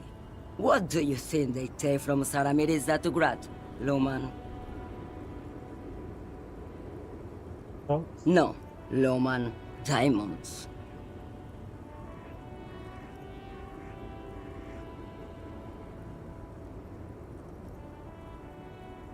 Easy. He's the skinny man who thinks he's a poet. Never trust a poet. Also, he's the only one I can see from here.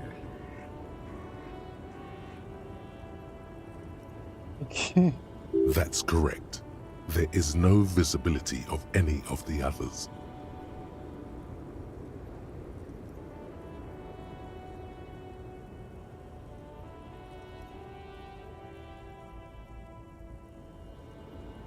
Diamonds are good for you, Lowman. You should try them sometime.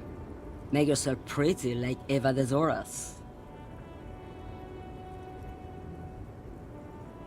Where do you want me to go? This isn't so bad. I can listen to music, or the seagulls. Look at all the colors and the futures of this world. It's a good palate cleanser, this jamboree. Or I can just relax and let my mind carry me back where it will, to the Great Plains. I think we're done here, no?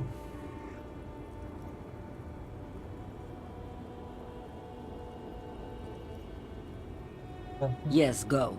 Enough jamboree. I need to get back to Mesky.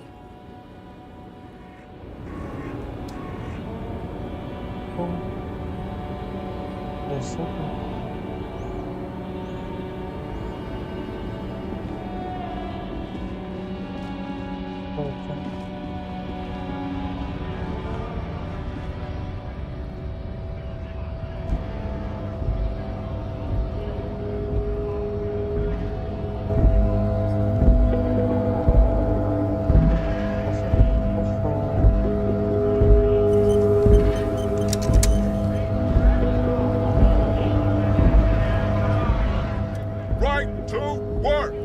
Right to work! Shame on you!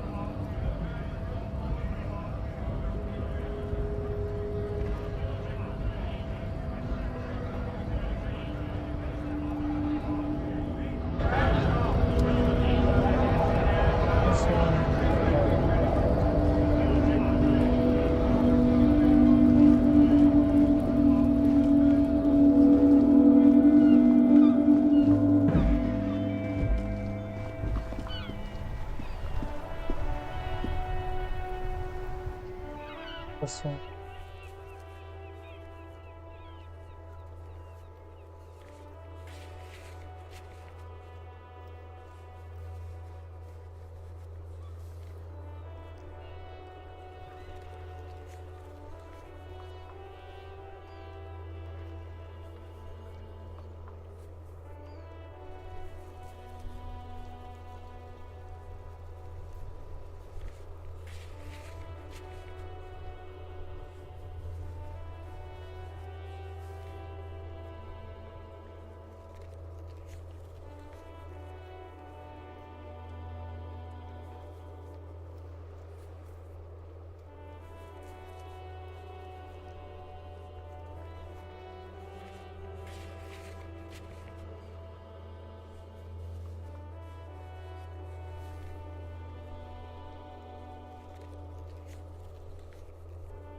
Pause.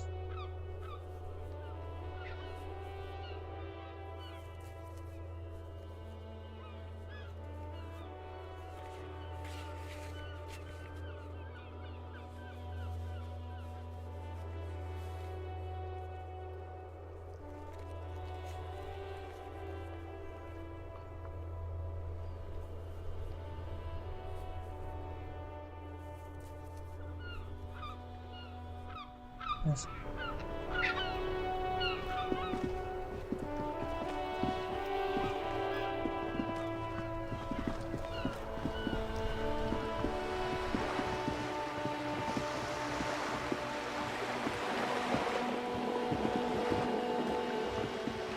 Legal.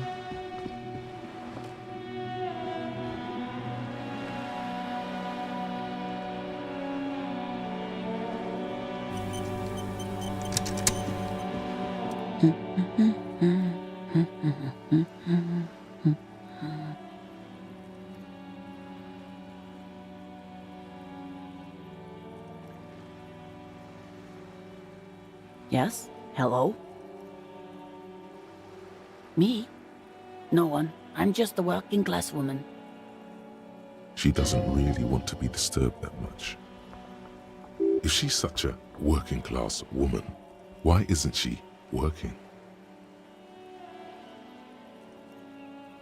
Not all the time.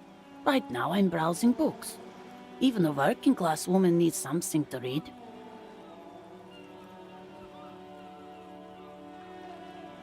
It is. I know you are. Everyone can see that. The rectangles.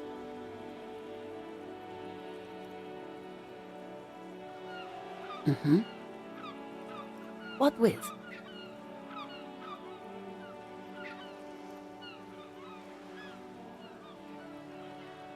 My husband? No, he's not. I don't know. At home now? Out drinking with his friends? Working? Where is this going, officer?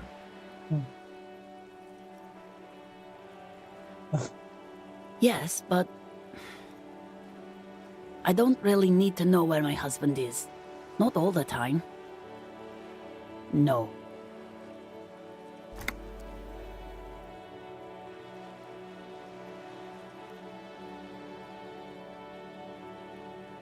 Of course he's not. It's not like he's a pocket watch.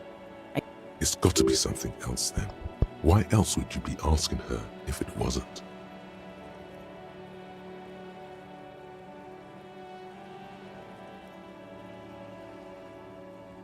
Her hands move over the book covers. The tips of her fingers look rough, stained with yellow. It seems like she has spent a lot of time at work, smoke. Another comrade. Years of labor are pressing down on her shoulders. She deserves a hug for all the work she's done for mankind. An array of neurons fire up with joy. Bum her a cigarette, lest it turn to pain.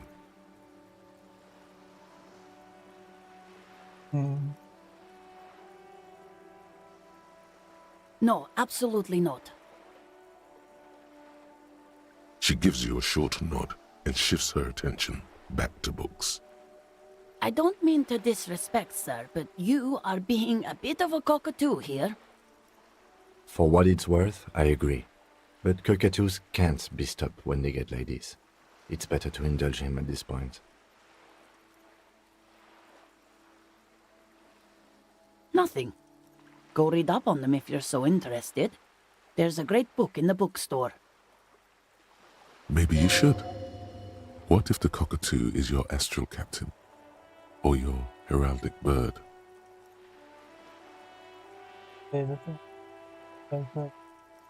Wonderful. The store is open.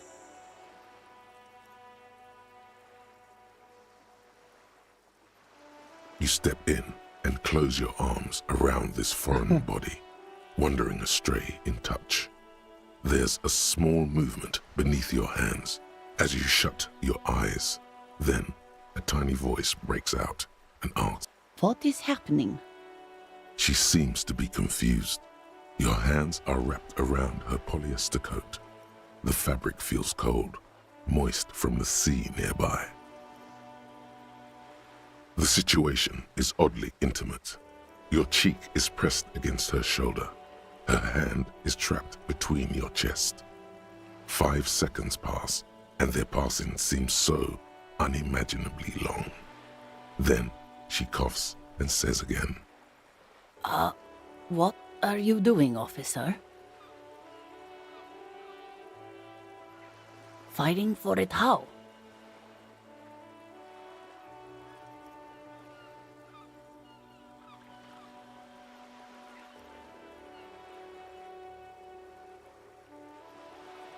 Oh.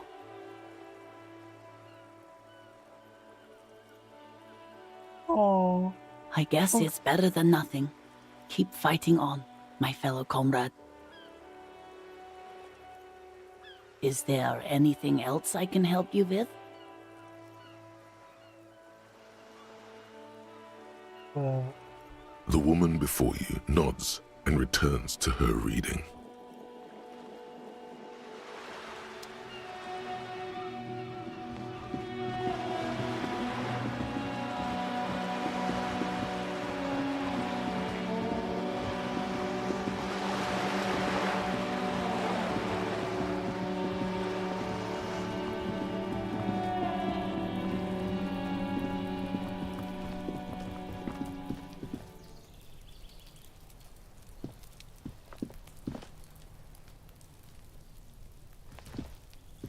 There must be another way to do it.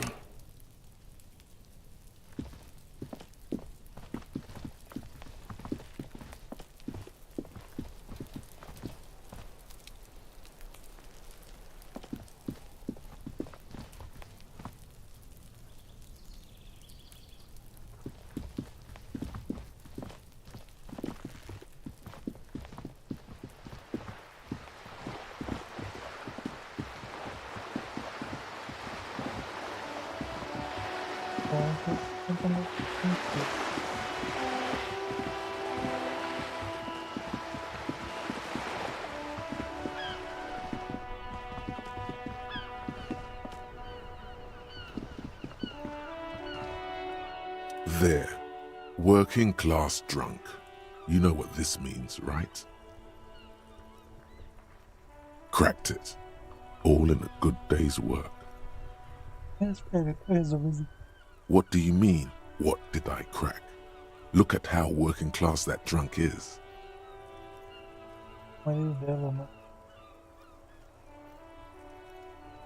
Yes, and you found him. Now go and tell the working class woman. Protect and serve, recruit. Didn't she repeatedly tell you her husband isn't Missando?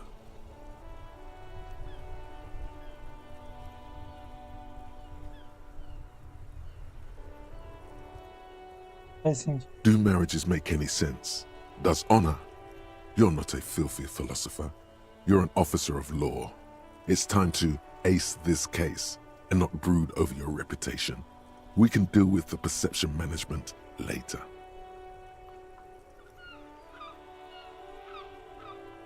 There's no need for champagne when there's honor, recruit.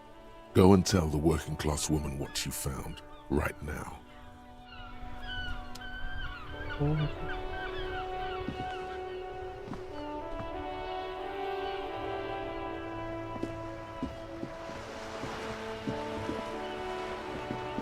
Vigilance officer, what can this old carabinier do for you? Ah, yes! King Philip III, on his steed. A reminder of what Revachol once was. Oh, absolutely. At the mercy of a cocaine-snorting tyrant who emptied the treasury so he could sleep on a bed of gold.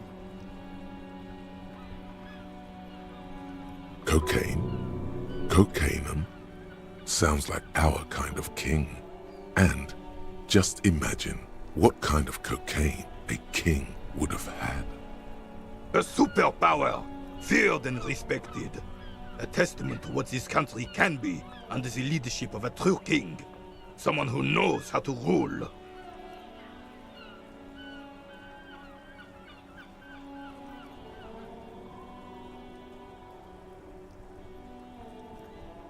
Decisively, without fear of offending the sensibilities of the frail and weak-minded among his subjects. This is something the insurgents never understood.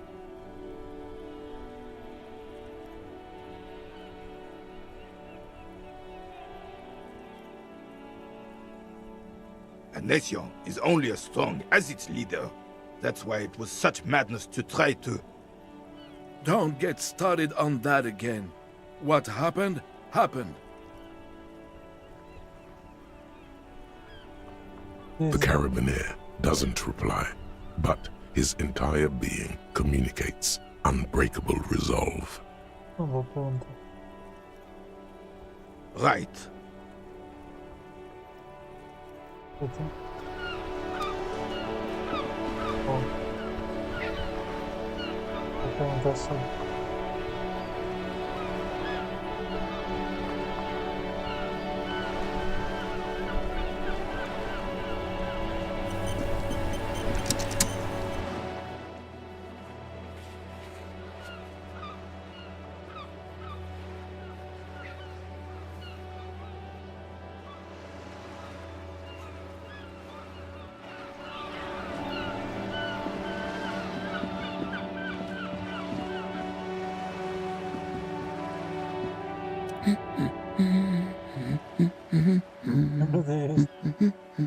God damn it, I already told you. My husband isn't missing. And I specifically added that I didn't need to know where he was. Very well then. Where is he? Yes.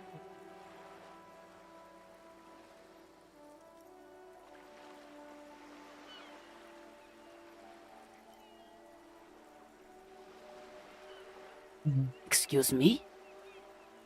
I don't follow. Right, 'cause working class women come with alcoholic husbands. You know what? Remember, about that what, never ever say what. What is that?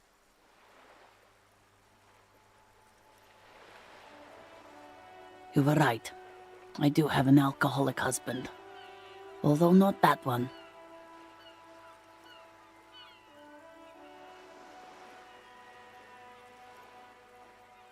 I did, and he is. He's also an alcoholic.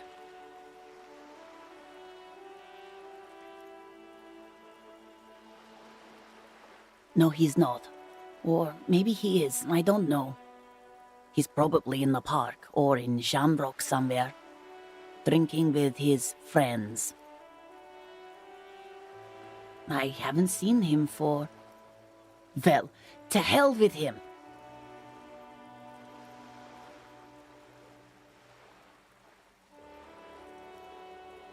I wouldn't be so sure. Ma'am, just to be completely clear, do you want to report it to the police? Report what? He's just out drinking with his friends. I'm sure the police has better things to do than to chase down local goofballs.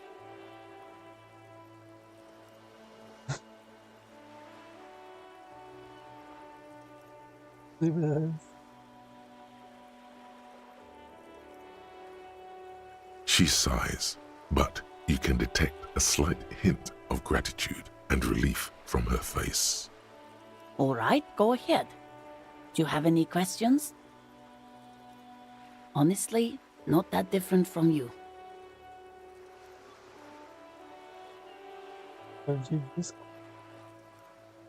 Oh, thank God, no. It hasn't come down to this yet. Well, he's slightly chubby. What else? He was wearing a dark brown leather jacket with a bright blue inner lining. The lining is hand-sewn. I made it myself. It's his cool jacket.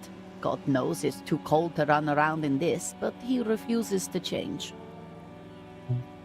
Who cares about the cold when you have your cool jacket to wear? You can completely sympathize. I even tried throwing it away once, but he just dug it out of the bin. Can you believe it?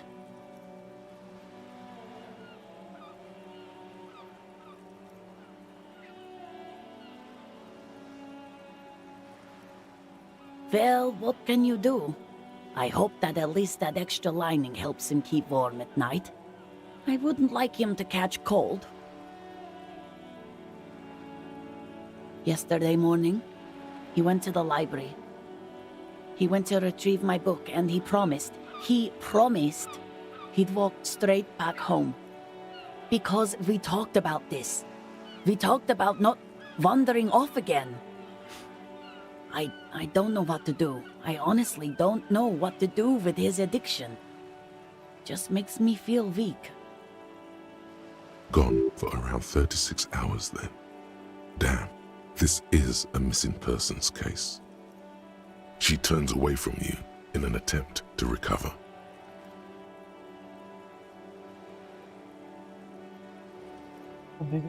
So you are going to look for him?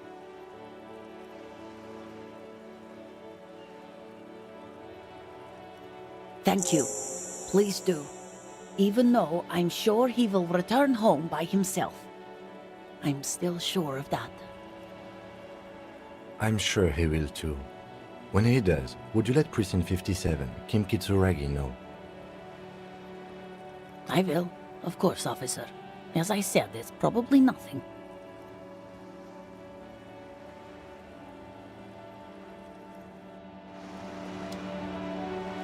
Come on.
Depois eu...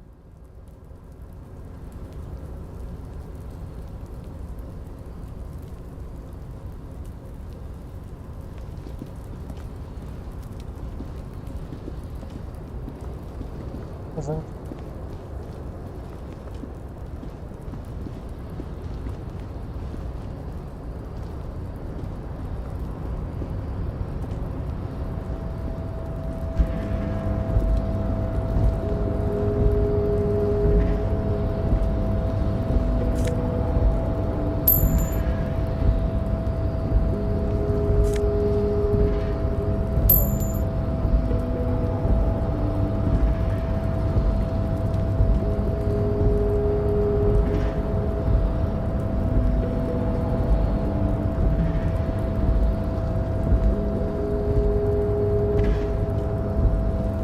A tarpaulin cloak is still caught on the railing. No one has claimed it for their own.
Já rodamos muito.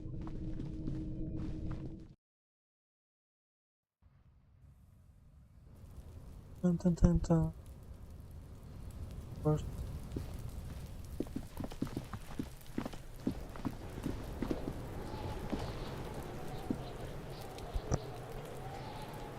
Vou com uma favorinha.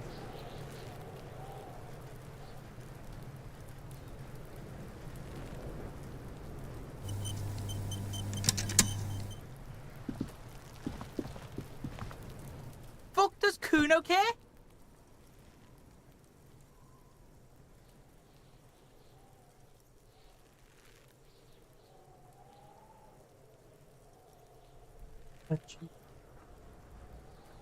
Kuno doesn't fucking...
Tá bom, pessoal.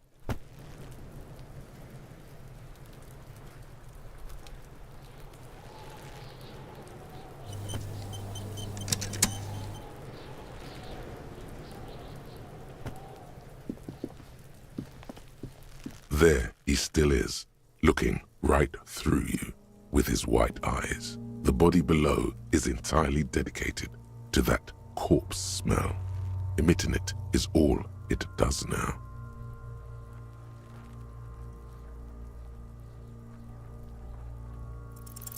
As you breathe in, the odor comes over you. It's a smell of the mind telling you to run, and your stomach to wring itself empty. With your hands at your sides and your eyes squinting, you stand in it.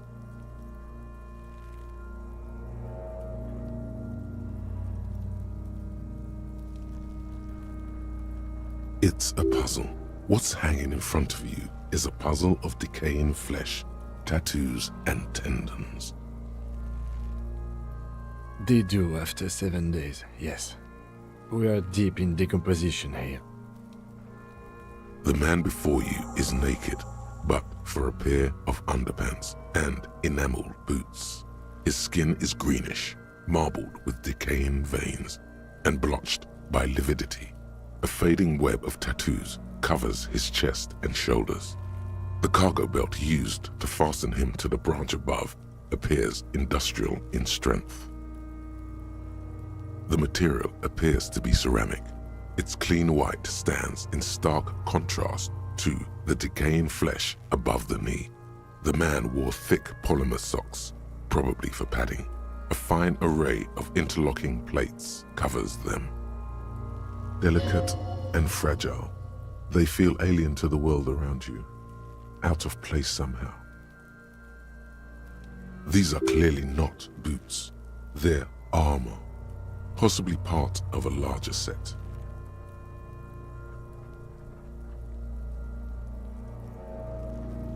Indeed. Technically speaking, these are sabatons, not boots.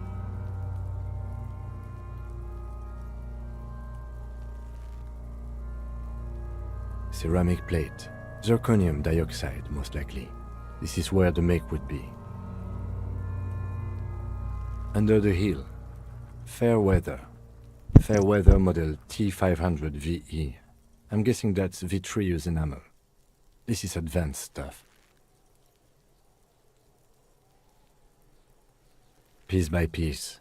He's been out here for 7 days. It would be odd if they didn't. We should keep a lookout for these species. The armor could yield information. This is one thing he might actually know.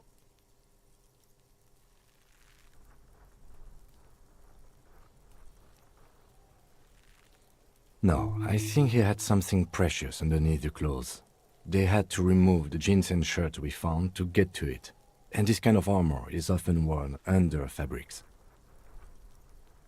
Nice. That makes sense.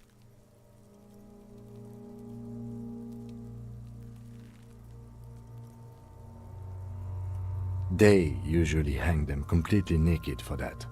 La puta madre, the Mazda, the Besmerties and the like. This one still has his underpants. Fucking talking about underpants. Clearly, Kuno would like to interject something here, but there's not enough for him to hold on to.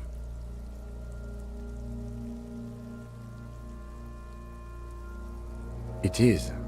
It's expensive. We've requested similar material for our tactical units for years now. The constabularies deemed it too costly. In that time, we've lost 6 men to semi-automatics. For a full set, about 4 years of wages. For the northwest region of Revachol, an officer's average yearly income is 5,500 real, unadjusted for rank. Ow.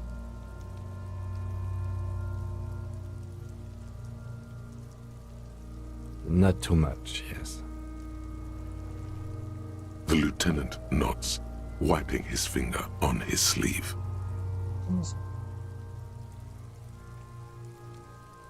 That's for us to find out. Mr. Gart implied he was security personnel for the harbor company. This confirms my own assumptions. Just something I scraped together from my station. An area report on Martinez. I'm sure you did the same. I agree. This equipment is way beyond what a guard can afford. A small bell-like sound fills the air, like tapping on the side of a porcelain cup. Suddenly, your biceps coil up. Your elbow is sharp and cocked for a punch.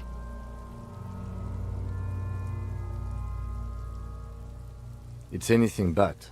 This material is a kinetic redistributor. It spreads kinetic energy horizontally, from plate to plate, dissipating it entirely. See?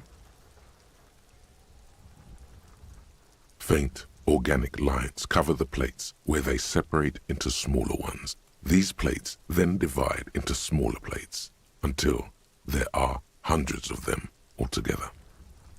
Like whirls of floorboards, the design looks organic, influenced by highly resistant wood materials, like lignum vitae and ebony perhaps. If trees were made of porcelain, this is what their cross-sections would look like. The smooth, glossy surface fractures into ever more intricate interconnections, peaking on the right sabaton, where you notice. The whirls are in the shape of a letter and number combination, E50, 100, 1000.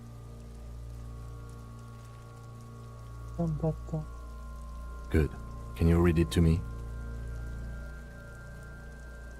X5415 6745 678222. Let's lie.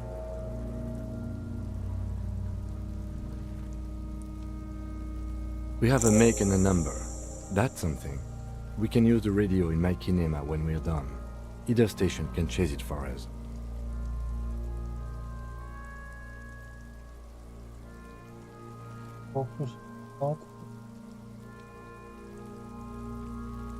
The stench fills your nostrils. As you push downward, an ominous creaking sound comes. Stop! Pig's gonna pull his head off. Brutal! You're going to pull his head off. Do it, Homo!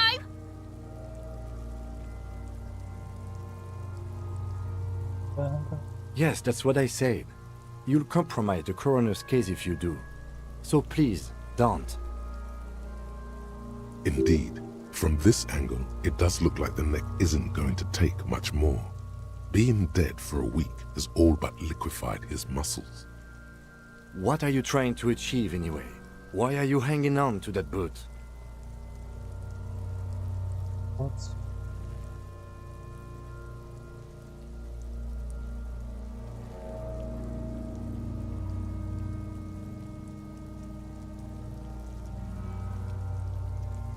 How many clothes do you need? You already found the number. Besides, there's no way you're getting them off. All the organic matter in his body has been flowing down into the boots. They are fused to his feet now. Why do you think the locals haven't scavenged them yet? You're sure there's a way to peel them off, but first the body needs to be down. And second, it would probably be better if the lieutenant wasn't around.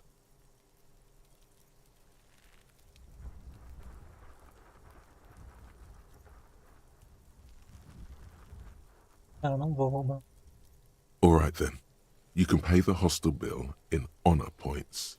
How many honor points have you collected?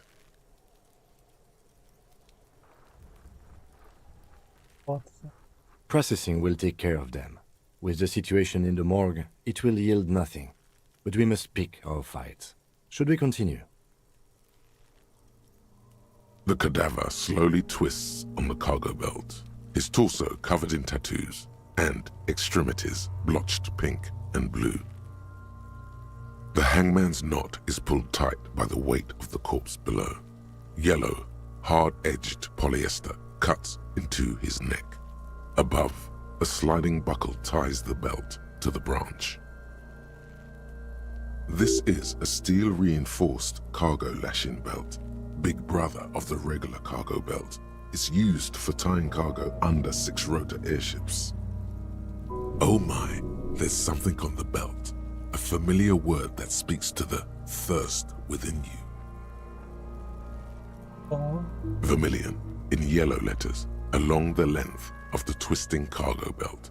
Only a deep longing for vermilion golden spirits lets you decipher the fading logo of the local brewery.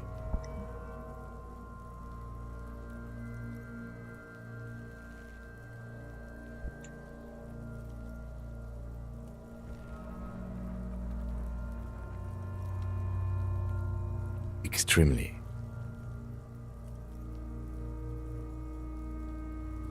Airlifting.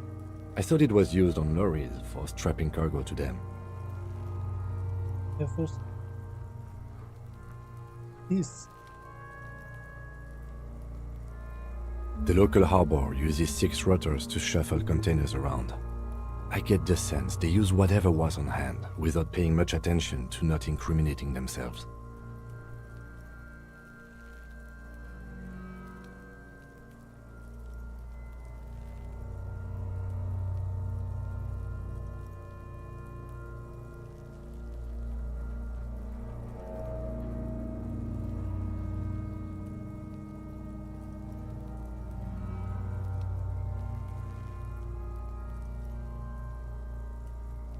Right now, everything seems to fit their confession.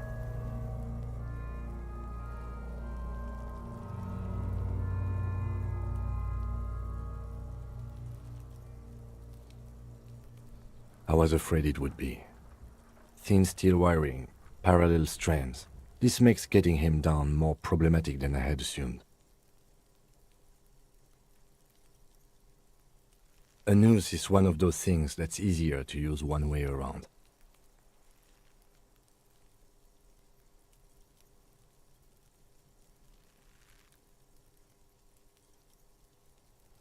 That ladder can't carry a grown man.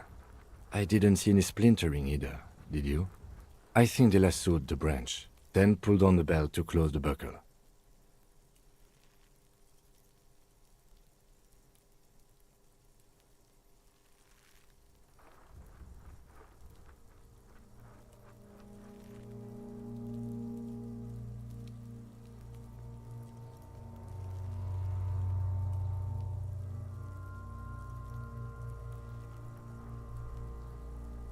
Could be. The shape of the branch supports the theory.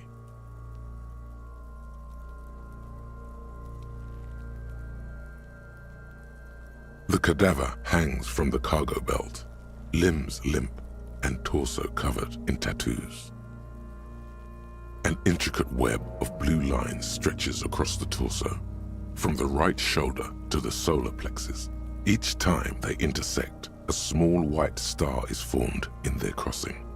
Hundreds of fading asterisks riddle his skin. Their concentration is highest around his heart.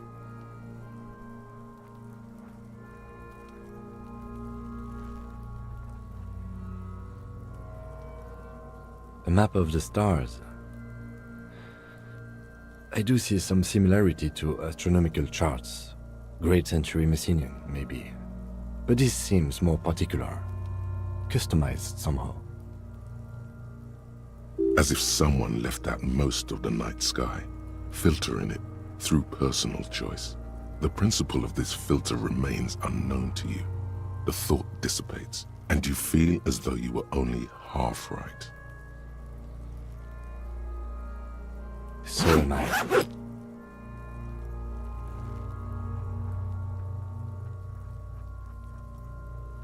He takes a thin piece of milled aluminium from his coat pocket and pulls it open. Sounds like a sword being unsheathed. A small lens appears, some sort of camera. A Trigger Sunshine Mini. Triggered is the world's leading manufacturer of intercommunication devices, primarily projectors. The camera before you looks familiar somehow. Shit, Kuno! What the fuck is that? An instant color camera.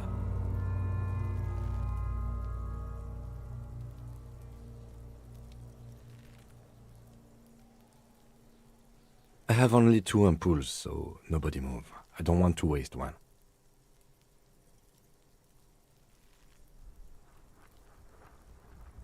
A sound, A shrill flash, followed by the breaking of a small ampoule of glass. You see streams of color pour onto the thick, glossy piece of paper, rolling out. In case we need it.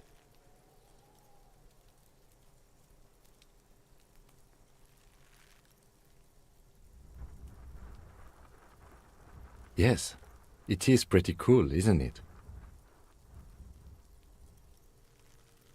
It contains insight to the victim's person. By his build, I'd say this was a man of physical violence. The story he wanted his body to tell was important to him. It is his letter, to us. Someone should decipher it. We'll need to show it around.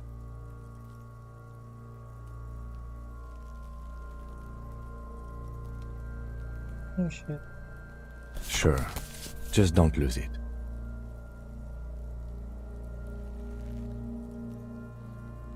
The glossy-eyed corpse looks by, his mouth mute and his skin as colorful as the chemical rainbow on the photo paper, teeming with opportunistic organisms.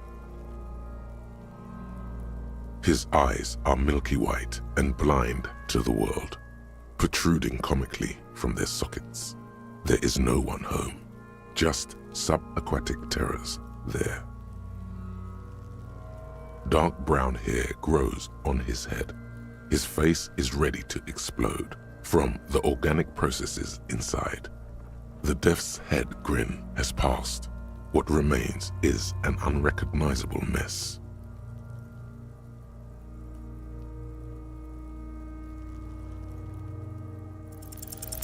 I'm gone.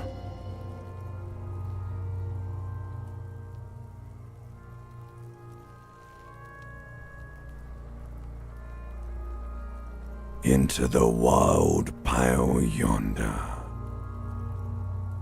In the past, way out in the west.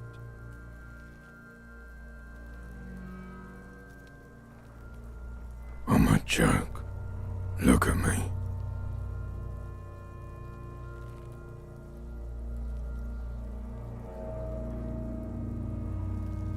A killer. A motherfucker. And a killer. Go ahead, Gobbo. What do you mean? It's the power of your imagination. Go ahead. Ask me more questions. You fucking love questions.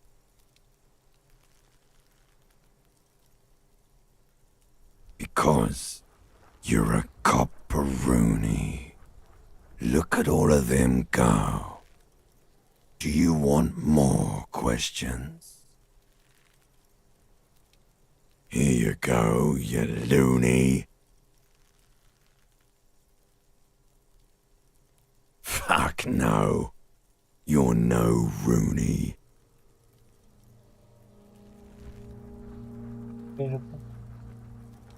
No, you don't.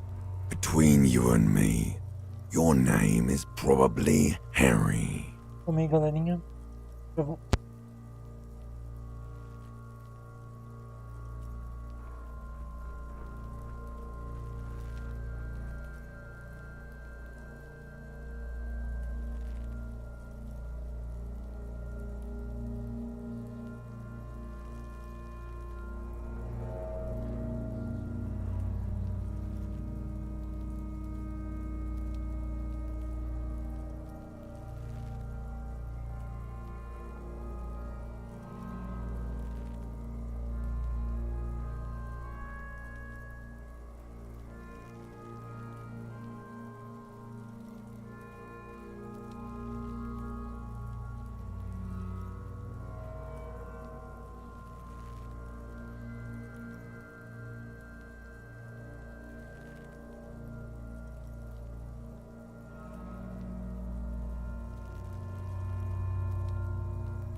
Espera.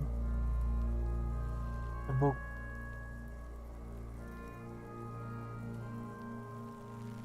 Because you have.